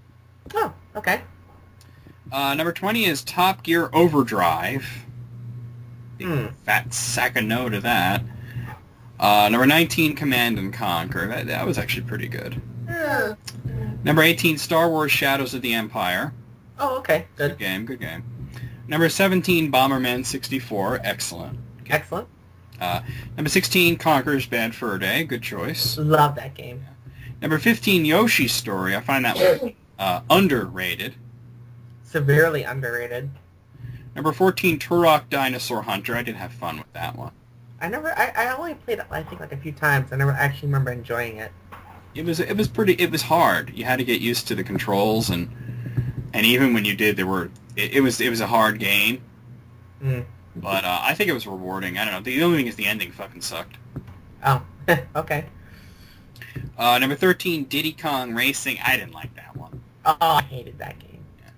It's a shitty Mario Kart clone, in my opinion. Number 12, Super Smash Brothers. Overrated. I think the sequels were vastly better. Well, I can see why it's on the list, though. I mean, I can see it. I think there's too many good Nintendo 64 lists to put Super Smash Brothers in your top 20. I don't know. I might put it on there just for nostalgic sake. I might do it. I don't know. I wasn't a fan. I thought Melee was like a million times better. Oh, that's true. Number 11, F-Zero X. That was a good one. That was a great game. Number 10, The Legend of Zelda Majora's Mask. I gotta admit, I liked it. I just got tired of it for a while. I enjoyed it, but it wasn't great. Yeah. You know, it wasn't Ocarina of Time. Number 9, Lilat Wars, a.k.a. Star Fox 64. I could still pick that up and just play it. That game's so amazing. I love that game. Just pick it up and just play it from beginning to end. Why not, right? Why not? Yeah. Was that one of the games we played or did we play the original Star Fox? We played the original. Oh, okay. Yeah. Number 8, Donkey Kong 64. That was a good one. It was a good one. Although I like the Super NES one better, though. Well, yeah, duh. Yeah. Number 7, Super Mario 64. Can't go wrong there. Oh, yeah. Number 6, Mario Kart 64, one of my favorites. One of my personal favorites. Number 5, another favorite of mine, Banjo-Kazooie. Hell yes. Number 4, GoldenEye. Hell yes. Number 3, Banjo-Tooie. Yes. Number 2, Perfect Dark. Oh, wow, there you go. Somebody Okay. finally acknowledges that Perfect Dark was better than GoldenEye. Yeah. And number 1, The Legend of Zelda Ocarina of Time. I can't tell you how many times I've seen that in first place. Well, it does deserve it. I mean, It isn't. Yeah. I mean, there are a few, like, maybe a little more obscure games that I would put on here. Like, I would put Ogre Battle 64 on. I was just thinking that. But great list overall. Out of 20, I'm going to give it an 18. I'm going to say... I'm going to say the same thing. 18. So you got an 18. All right. Okay, the Moogle Master sent in this list of his... Tanya, get your helmet ready, okay? Oh, goddess. It's his top 10 console. Anything from this guy, you got to get your, like, helmet ready because you're going to be your head against the desk. Oh, God. And no matter what the subject is, just protect your brain. I'm attempting to right now. Moogle Master sent us those top 10 console RPGs of all time. Okay. Here we go. Number 10, Secret of Mana. Great game. I like it. Is it really top 10 material, Tanya? Is it top 10 material? For me, personally, no. No. Number 9, Dragon... He puts Warrior, but it's Dragon Quest 7. Actually, it's that he included that. Probably the most obscure one in the series. It's not top 10 material for me, personally. I would not put it in my top 10. Maybe if it was top 20, I would include Dragon Quest 7. Yeah, maybe. Yeah.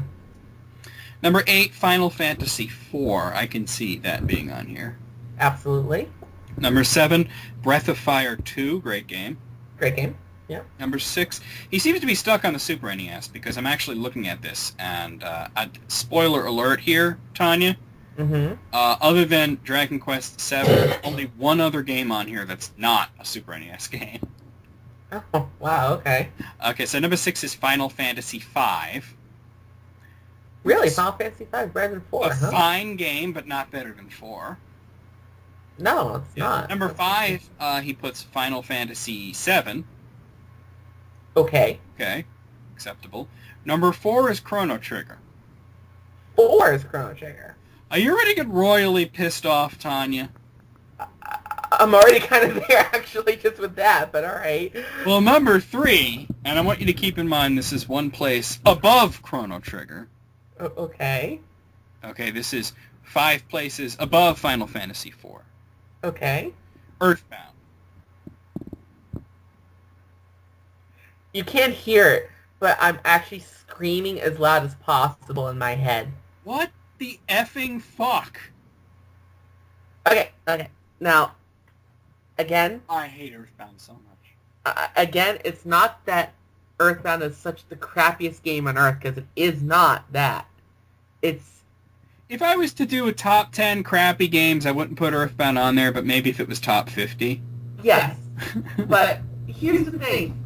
It sucks compared to Chrono Trigger. It sucks compared to Secret of Mana, and I don't even like Secret of Mana. It sucks compared to Final Fantasy IV. It sucks compared to virtually every other RPG. Tanya, except I'm going to like, be honest with you.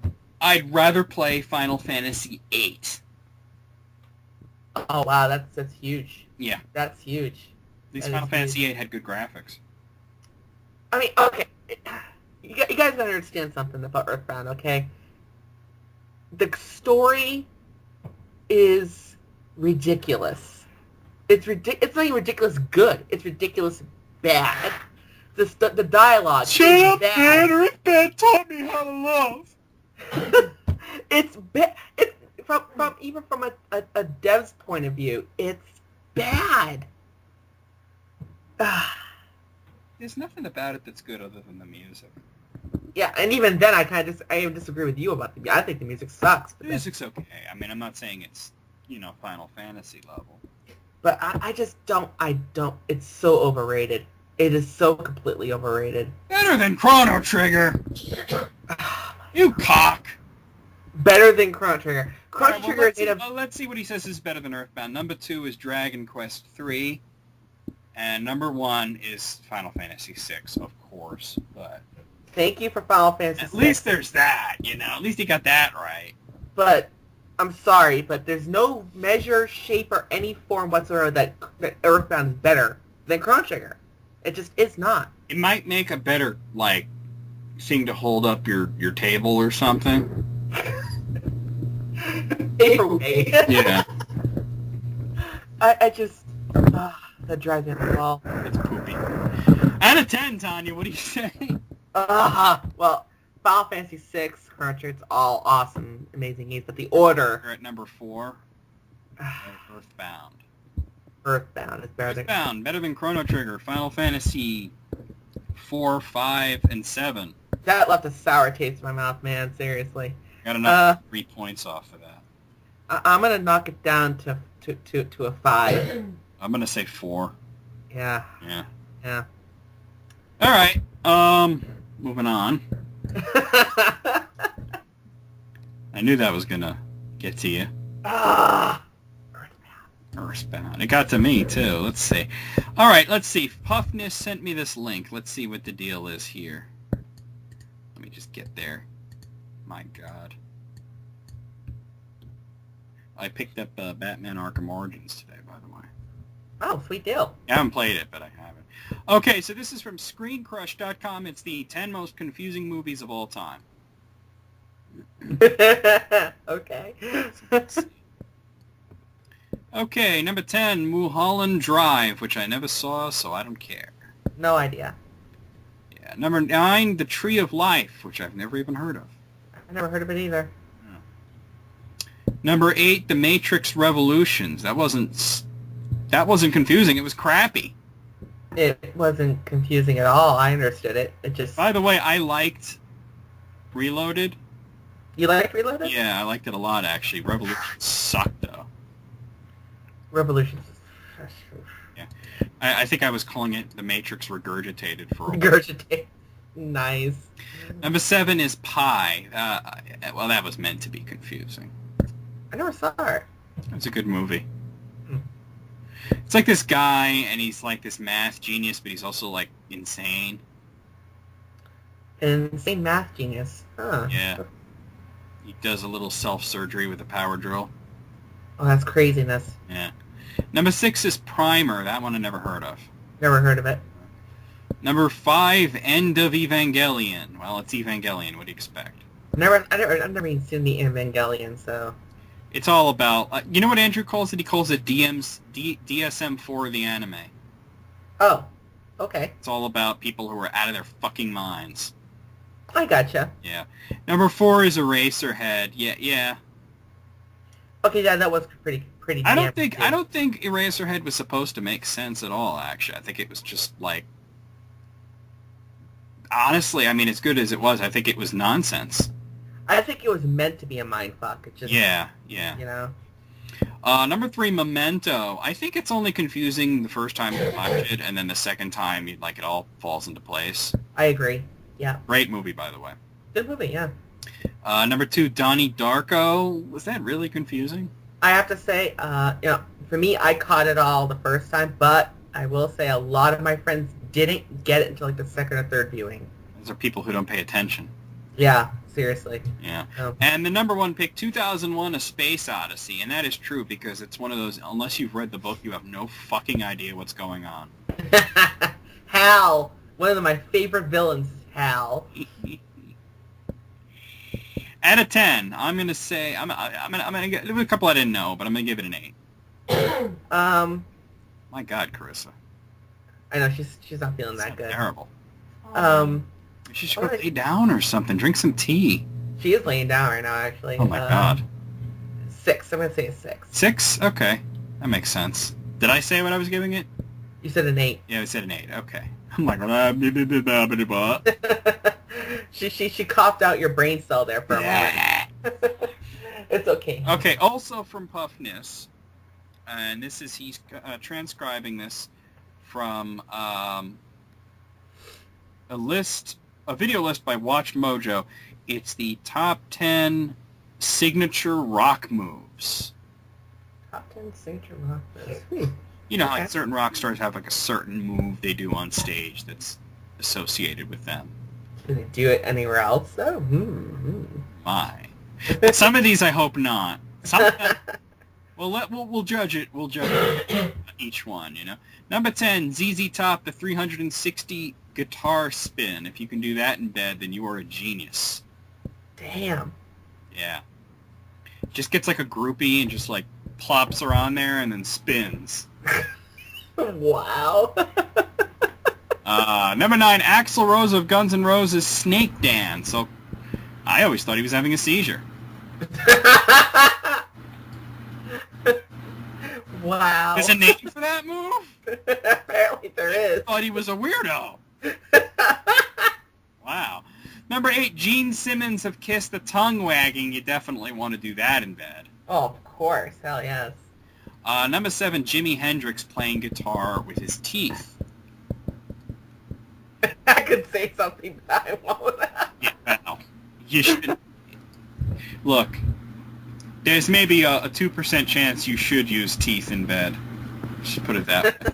I have an interesting Jimi Hendrix story, actually. Jimi Hendrix was, he got into doing a lot of crazy stunts playing the guitar with his teeth, lighting it on fire, doing all this crazy shit. And I guess his manager got kind of fed up with it and told him, you know, these people came to see a show and all you're doing is a bunch of nonsense, you know? Why don't you just go out there and play your guitar? And he got kind of pissed off, but he did it. Apparently went out, played the best fucking show of his life, came backstage, said to the manager, how was that? And the manager says, that was great. He says, okay, goes out for an encore, lights a guitar on fire. Nice. Yeah. Number 6, Angus Young of AC/DC's Guitar Spasm. Guitar spasm. I don't know if that's really a signature move. He does that throughout the whole show. Yeah, actually, he does do that quite a bit. So. I think the guy is just hopped up. You know, this is this unique combination of cocaine and sugar. Number 5, Mick Jagger of the Rolling Stones, the Rooster Strut. I always did think he was a bit of a cock. Yeah, I was just gonna say that. Yeah. Number 4, Michael Jackson's crotch grab. He says, by the way, he puts a note here, I don't think this fits in the list, but it's not my list. I agree, it's not really a rock move, it's a dance move. Yeah. Never understood why Michael Jackson kept doing that. Number 2, Pete Townsend of The Who's Windmill Strum. As a matter of fact, so many people have imitated that, not many people know it came from The Who. Oh, really? Oh, yeah.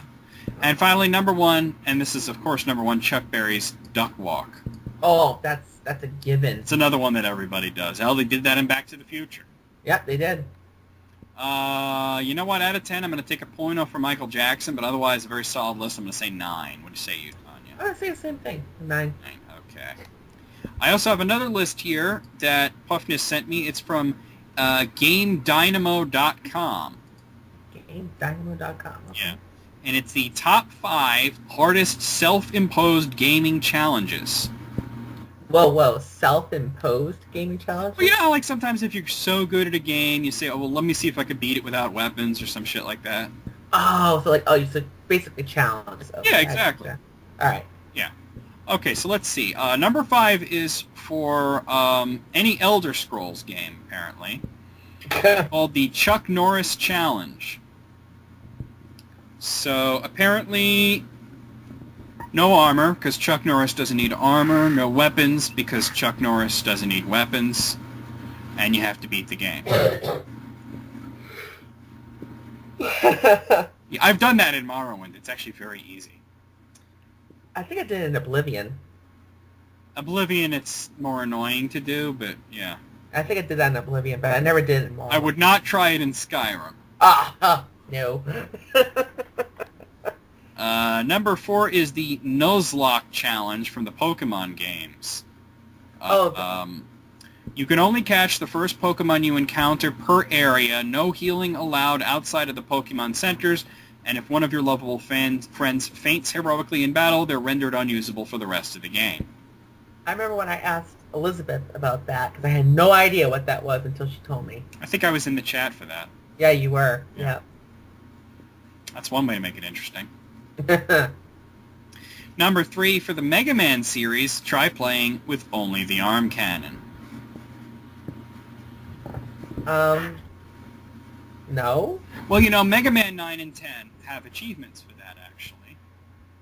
And in Mega Man Powered Up on the PSP, beating each of the Robot Masters with only the arm cannon is the way that you can unlock playing as them. I couldn't do it. It depends on the game. I don't think I could do it. Like in Mega Man 2, I could definitely do it. Mega Man 2, I might be able to do it. Well, actually, there are certain parts in Mega Man 2 that you can't pass without using the sub-weapons. Like, you can't beat the wall cannons without using the crash bombs, because it's something that hurts them. But other than that, you know, I probably could with Mega Man 2, because Mega Man 2 is pretty easy. The original, though? I don't think I could do it, the original. The original, I would have a hard time with Fireman, but other than that, I think I could do it. Fireman's a fucking whore. You know, we might actually have to do that challenge one of these days. Maybe. Yeah. Number 2, big boss rank from the Metal Gear Solid series. Let's see. I'm reading this like I'm halfway through it and I still don't understand what the challenge is. That's bad. Okay, so apparently you have to beat the game in under 5 hours without healing anyone, without healing yourself or killing anyone, or even alerting any enemies. And what? So basically you have to be an asshole. Okay. How the hell could you get through a game like that in under 5 hours when that's the cutscenes right there? I know, right? Especially 4. Oh, 4. 4 is... Oh, God, yeah. And this is perhaps the most insane one of them all. One, from the modern Ninja Gaiden games, no damage. There's a word for that. It's called no. Yeah. No, actually, it's big fat sack of fuck no. So, Stacks of flea flu. Stacks of fucking flea flu. Out of 5, what say you, Tanya? Oh, God. Most of them are pretty damn... Yeah, these are pretty insane. Pretty insane. Let's say 4. I'm going to say 4 as well. I was going to say 5, but then I remembered, and I got to tell you a little story here. I was reading this interview with a guy he was one of those Nintendo game counselors. You remember those people? Oh my God, You call them on the phone and they would help you with the game. The 900 numbers that rack up your phone bill. Well, anyway, this guy, it was years after, and they did an interview, and, you know, like, what was that job like, and, you know, this and that, and they were asking all these questions, right? And one thing he said is that a lot of people that he would get would actually be older people that would call. And he said he'd get these elder people that would not only want help with the game, but they'd want to talk about it. Which is great for them, because the longer they keep them on the line, the more money they make. Obviously. Yeah. So he said he got this call from this 80-year-old grandpa who beat Dragon Quest II with no weapons. You're fucking shitting me. Try to imagine that. The NES version, not no fucking pussy Super Nintendo shit. How do you... what? I'm guessing he had maxed out his levels. I can't think of any other way to do it. Yeah. And he said that it took the guy over 200 hours to do that. Oh, yeah, he must have maxed out his levels. Had to have. One hell of a way to spend your retirement. Max out all the levels of fucking Dragon Quest and beat it without weapons. Well, that's why I'm giving it a 4, because nothing beats that as far as I'm concerned. That's crazy. I mean, you could think of things harder, but then they wouldn't, like, be possible, so... I could think of one harder than that, actually, off the top of my head. Which is possible, though? Which is actually... might be possible. Well, let's hear it.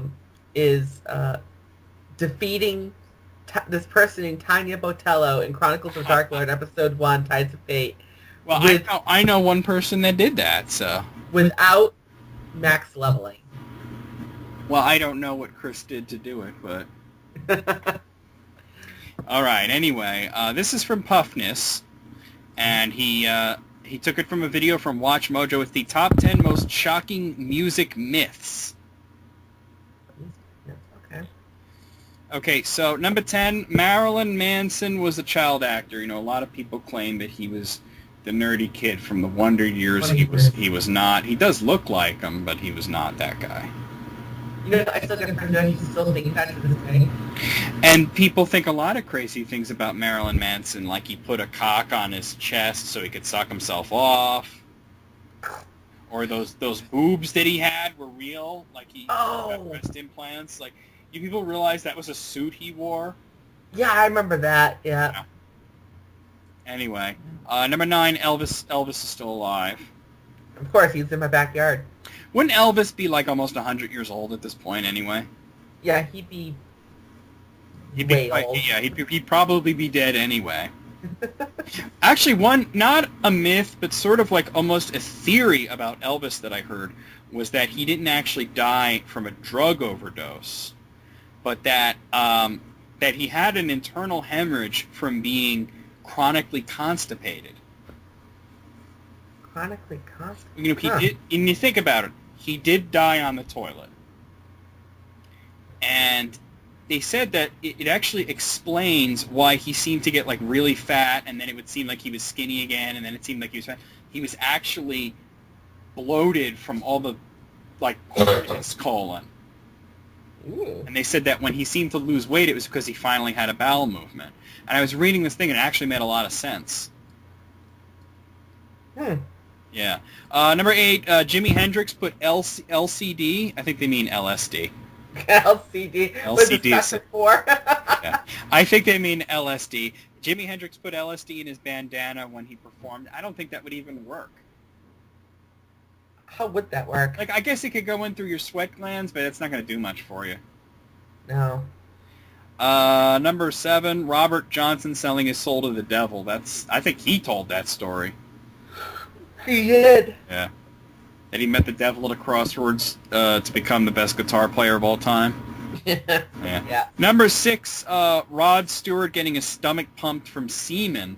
I've actually heard that about a number of rock stars. Yeah, I've heard that, I think it's the third time I've heard that. That's the first time I've heard about Rod Stewart, though. Really? No, I've heard that before. Usually when I hear it, it's like David Bowie or somebody like that. David Bowie. Yeah. Or Mick Jagger. Yeah. Yes. Number 5, Gene Simmons has a cow tongue. I've heard that. That's ridiculous. Gene Simmons has a cow tongue. You've seen the size of a cow tongue? Come on now. Of course he does. Yeah, right. Number 4, Keith Richards had to change all of his blood. Honestly, that's completely believable. I actually was going to say... They really do that. It's called the phlebotomy. Yeah. I believe that he probably had to do it a couple of times. Yeah. Yeah.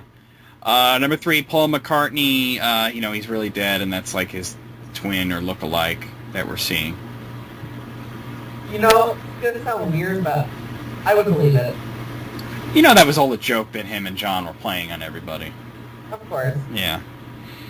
But people come up with these like weird clues, like the cover of Abbey Road. Why is Paul not wearing shoes? And they'll say, "Oh, British people are buried without shoes," which is not even close to being true. No, that's not. And apparently, he just felt like walking barefoot that day. Is the story that he told. Just why not? Number 2, Courtney Love killed Kurt Cobain. I think I've heard that like 20 times. I don't know if that's a myth. It's more of a conspiracy theory. Yeah, you can't prove it one way or the other. You can't prove she did it, and you can't prove she didn't. I do think there was a hand involved. I think she pushed him to it. Yeah. And number 1, Ozzy Osbourne eats a bat's head. That's actually not really a myth, but it's an exaggeration. Well, he really did bite a bat's head off. Yes, he did. But he didn't know it was a real bat. He thought it was like a toy. Yeah, he thought it was actually like... He did purposefully bite the head off of a dove, though, not at a concert, but at a meeting with some producers. Oh, I didn't know that. Oh, yeah. Well, his wife, Sharon, she's a controlling twat. And she worships him, by the way. She controls him, but she also worships him. And she had this thought that he's going to go in to meet these record executives, and he's going to really impress them by opening his coat, and then doves are going to fly out. And that they're all going to be like, "Ooh, oh, he's so awesome." And, I mean, like, that is so stupid. Yeah, it is. That's like the least metal thing I've ever heard, too, I might add, but that's Sharon Osbourne for you. But anyway, apparently... he thought it was stupid himself, but he just went along with it. And apparently when he went in, he just reached in one of the pockets, grabbed one of the doves, and bit the head off. And they were all looking like, what the fuck, and all shit. There's actually a picture of it online. That's crazy. Of him sitting there with the blood all over his mouth and everything. Ozzy. Let me see if I can find that for you. In the meantime, what do you give this list out of 10? Oh, wow. It's a good list. I mean, it's definitely a good list. Yeah. I disagree with some of them. I would say 8. Also going to say 8. I have the dove picture. Oh, I gotta say it. Well, it's a series of 4 pictures. It's low res, but, it was the 70s. And there you go. On crack.com. Of course, it's crack.com. Oh, wow. Yeah. Oh, damn. Yeah, yummy. Yummy. Yeah. I don't think Sharon was too pleased with him. Probably not. Yeah. So I'll throw that out there. Okay, moving on. Okay, so Puffness also sent me a link to GameRanks.com. And I'm going to check this one out. Let's see what this is all about. It is the top 20 shocking surprises and secrets in video games. I have a feeling none of this is going to be shocking or surprising. I'm thinking the same thing. Yeah. Let's see. Number 20, from Doom 2, John Romero's head. No. Considering that you have to cheat to even see it, how shocking or surprising is it? How really shocking is that? Yeah. So that's, let's see. Number 19 from God of War, the sex minigame. I think probably the first time you see that, it's shocking. Actually, honestly, I didn't find it shocking. I was just like, oh, well, okay. Yeah. You know? I don't know, it was kind of a new thing. Not only was there sex in the game, but you were kind of controlling it. Yeah. Apparently, I never even heard of this, but there's number 18, there's a game on the Sega Genesis called Rings of Power. Have you ever heard of this? Familiar. Well, apparently in Rings of Power, in the logo, not for the game itself, but for the developer, there's this, bikini chick.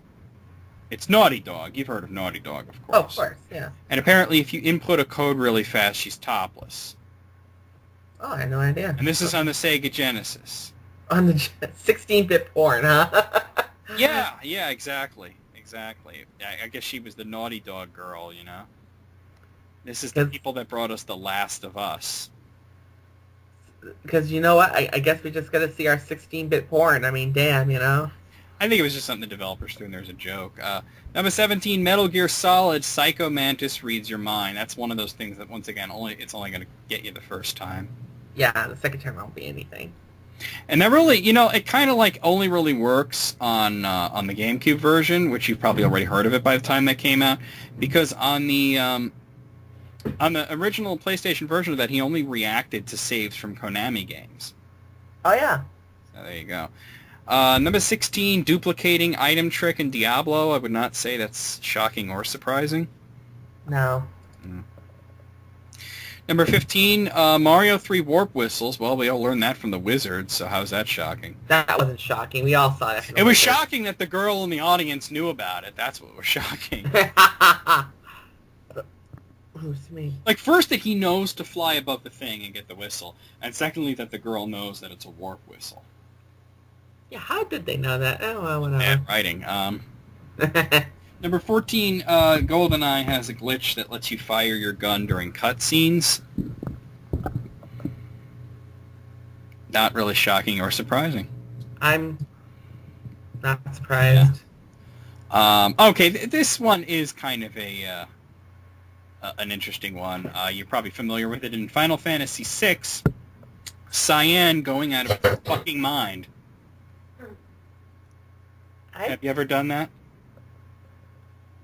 What do you mean, like? Okay, if Cyan gets turned into an imp, Mm-hmm. and then he gets knocked out, you use a Phoenix down, but he's still in imp form, Mm-hmm.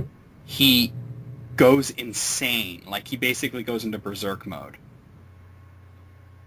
That's not his desperation move. That's his... It only happens if he's revived from knockout and imp. He had to be knocked out while he was in imp mode. And then you revive him, and he'll lose all his AI, and he'll basically go into confuse and berserk. I never knew that. And it only works for Cyan. I never knew that. Surprised you never knew that. It's all over YouTube. Wow, I just learned something new. Number 12, this is another one. I don't know how shocking it is, from Super Smash Bros. Melee. You could play as Master Hand. It takes basically hacking into the game to do that. So, and you know what happens if you win? What? That game crashes. Yes. Yes, because there's no win pose. Number 11, from Final Fantasy, Here Lies Link or Here Lies Erdrick. Oh, of course. Not exactly shocking or surprising, just kind of funny, really. Number 10. What? Huh? Apparently, okay, it says Super Mario Land 2, Fire Mario. Huh? And then it says, did you know it was supposed to be a feather on Mario's head when he chowed down on a flower? My stupid kid self thought it was a fire truck or something. Wow. Okay. This guy was dumb as a kid. Wow. Number 9, in the original Double Dragon for NES, at least, having to fight the other brother. Oh, okay. Well, yeah. Number 8, Reptile in Mortal Kombat. He probably would have been more shocking if he didn't show up every few rounds to taunt you.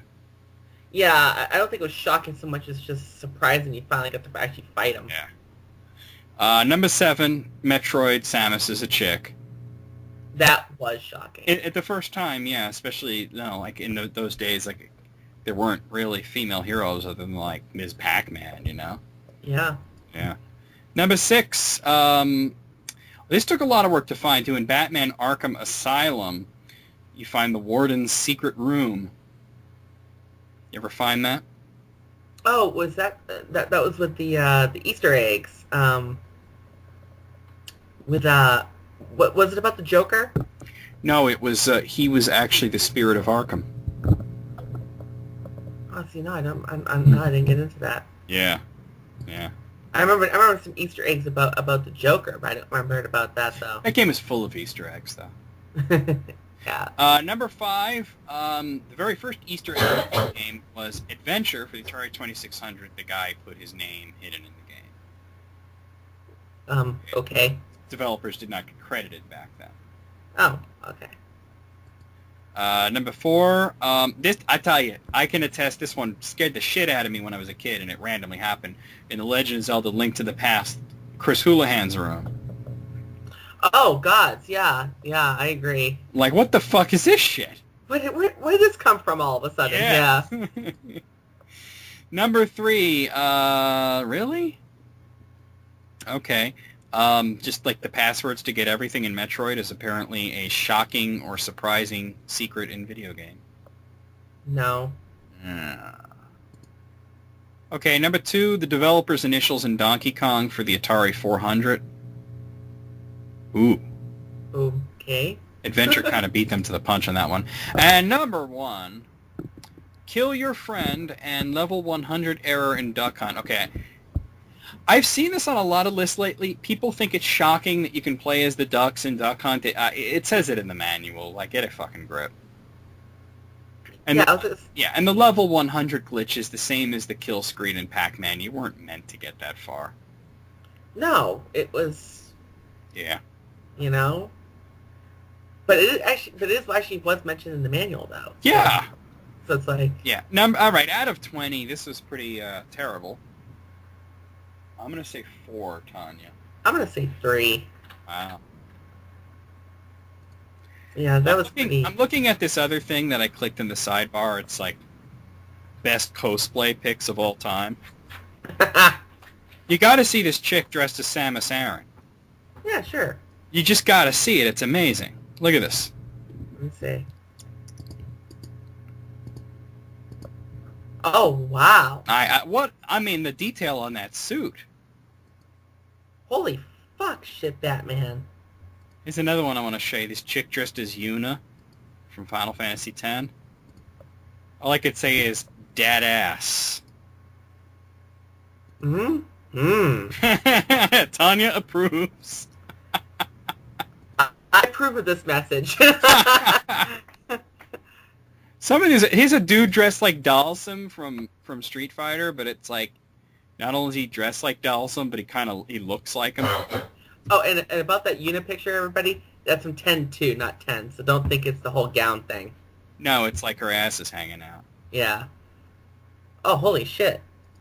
Dalsum. He looks like him. Okay, here's a chick dressed as Vanille from Final Fantasy 13. Honestly, you could tell me this is a screenshot and I'd believe you. She looks exactly like her. It's creepy. I thought that was her.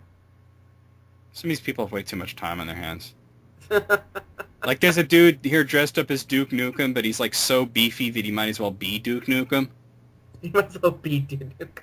Yeah. Anyway, let's see what we have next.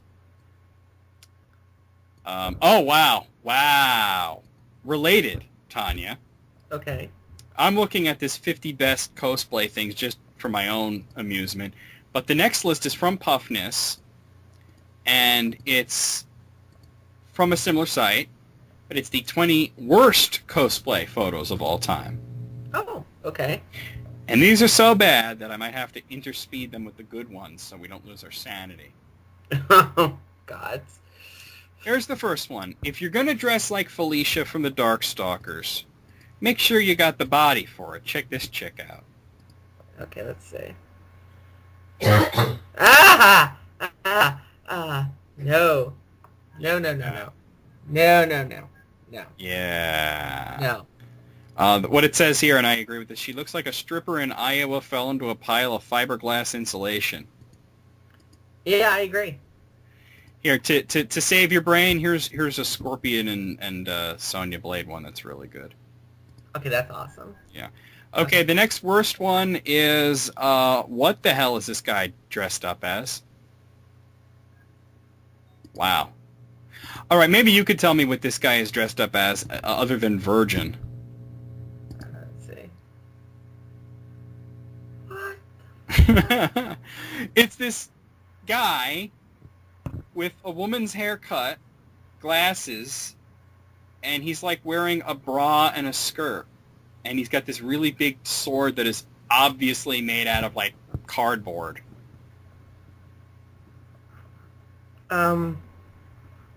From the file name, I guess it's like a .hack thing. It's gotta be. That's gross, though. But I don't know what he's going for there. Okay. All right, this one's not terrible. This couple dressed as Luigi and Peach. It's just they're kind of like big. Okay. It's not the worst I've ever seen, but there it is. Oh, that's not bad. That's not too bad. No, it's not bad. Okay, actually, now this is a good costume. It's just a terrible picture. The guy has this badass pyramid head costume, from Silent Hill. Mm-hmm. But he's taken a picture in what is obviously his grandmother's house, next to like the vacuum cleaner. Oh, God. Let's see. Like, you want to do that in the middle of the road at night with mist around you, not in your grandma's parlor. That's like the worst place to take a picture. Wow. Okay.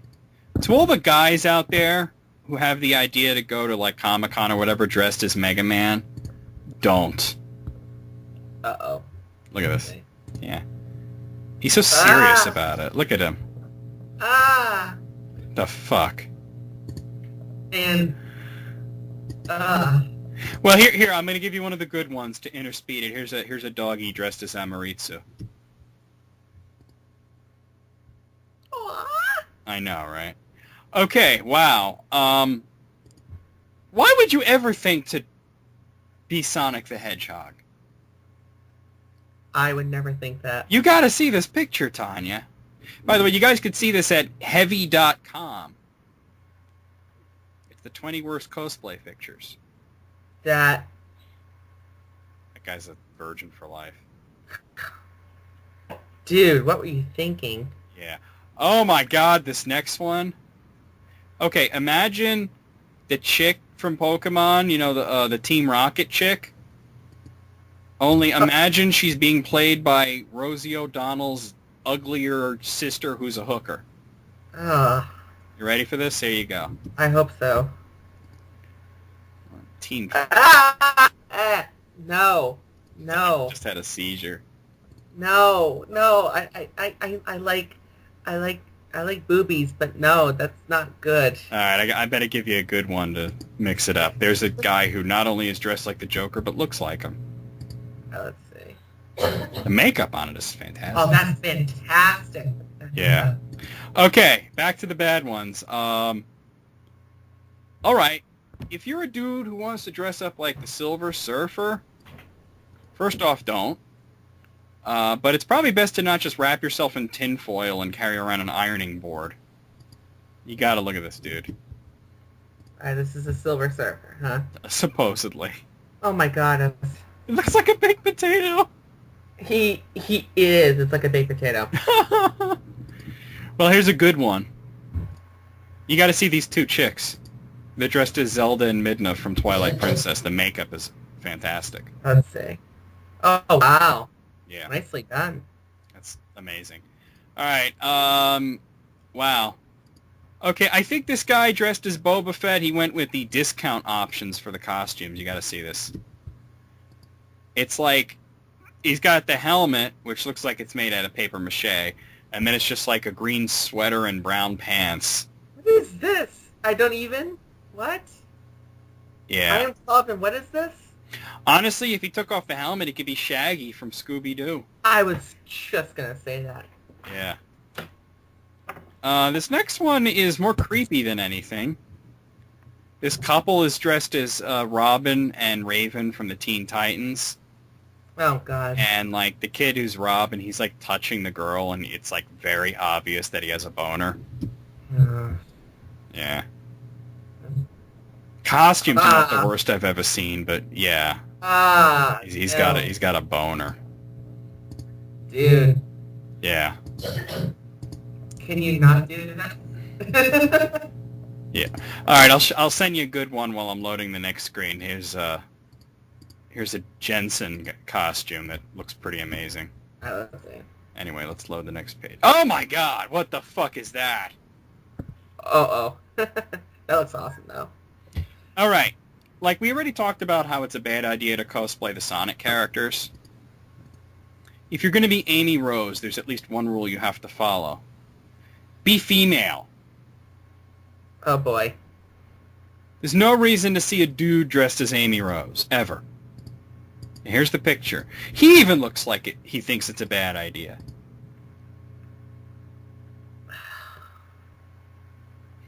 How terrible is that? Okay, now I look at this and my first thought is, why? How sad is he, right? He looks really sad in that picture. Okay, here's a guy dressed as the Juggernaut. Honestly, it's not the worst costume I've ever seen, but it's pretty bad, and the guy just looks like he is looking for some food, really. Juggernaut. That's not terrible, but Yeah, with some minor adjustments, he could be Fat Ermac. yes. Good Lord, man. Okay, next up, here is a man who is clearly 50, has never known the touch of a woman or a man, and decided to dress as Optimus Prime. Optimus Prime. Okay. I think he made his costume from old beer boxes or something. That's probably the worst Optimus Prime costume I've ever seen in my life. Please put the helmet on so we don't have to look at your face. Yeah. Yeah. Yeah. I don't even know what this next chick is dressed as. I just know it's unfortunate. It's unfortunate. You've heard of Camel Toe? Yeah. Yeah, she's got, like, Camel Canyon. Camel Canyon? Let's see. See it? It's from Evangelion, huh? I guess. Oh, I clicked the wrong link. Hold on. There we go. Oh.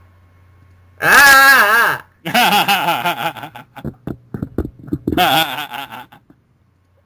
Now it's almost worth it that I saw it just to hear your reaction. Ah! Okay. You ready for this next one?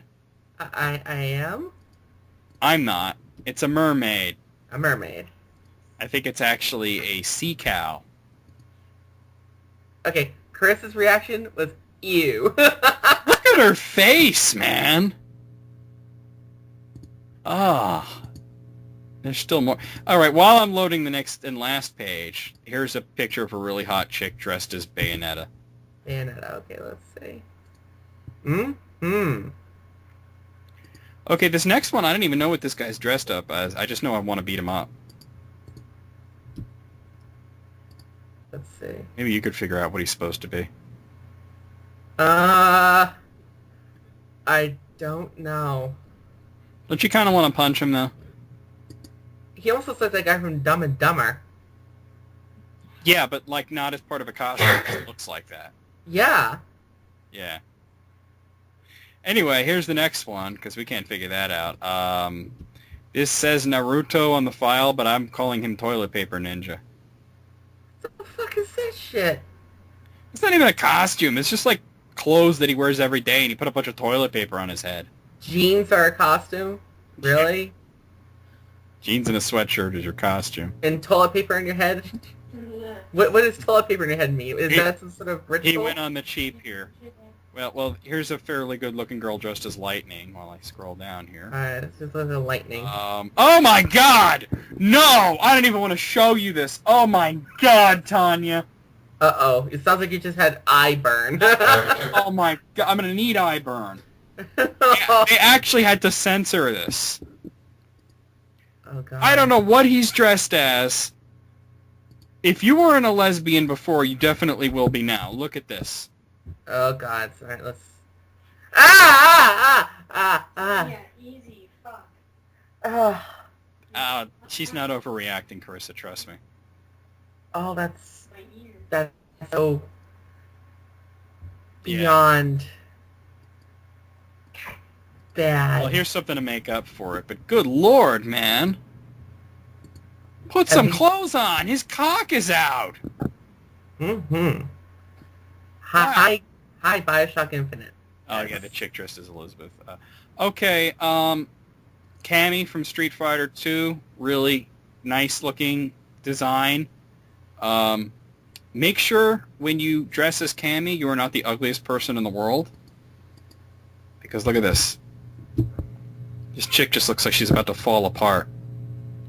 Oh, no. What is going on with her body? Like, I'm seeing some... Oh, look at her shoulder. Do you see that? She's, like, distorted. She looks like a Rob Layfield drawing. Yeah.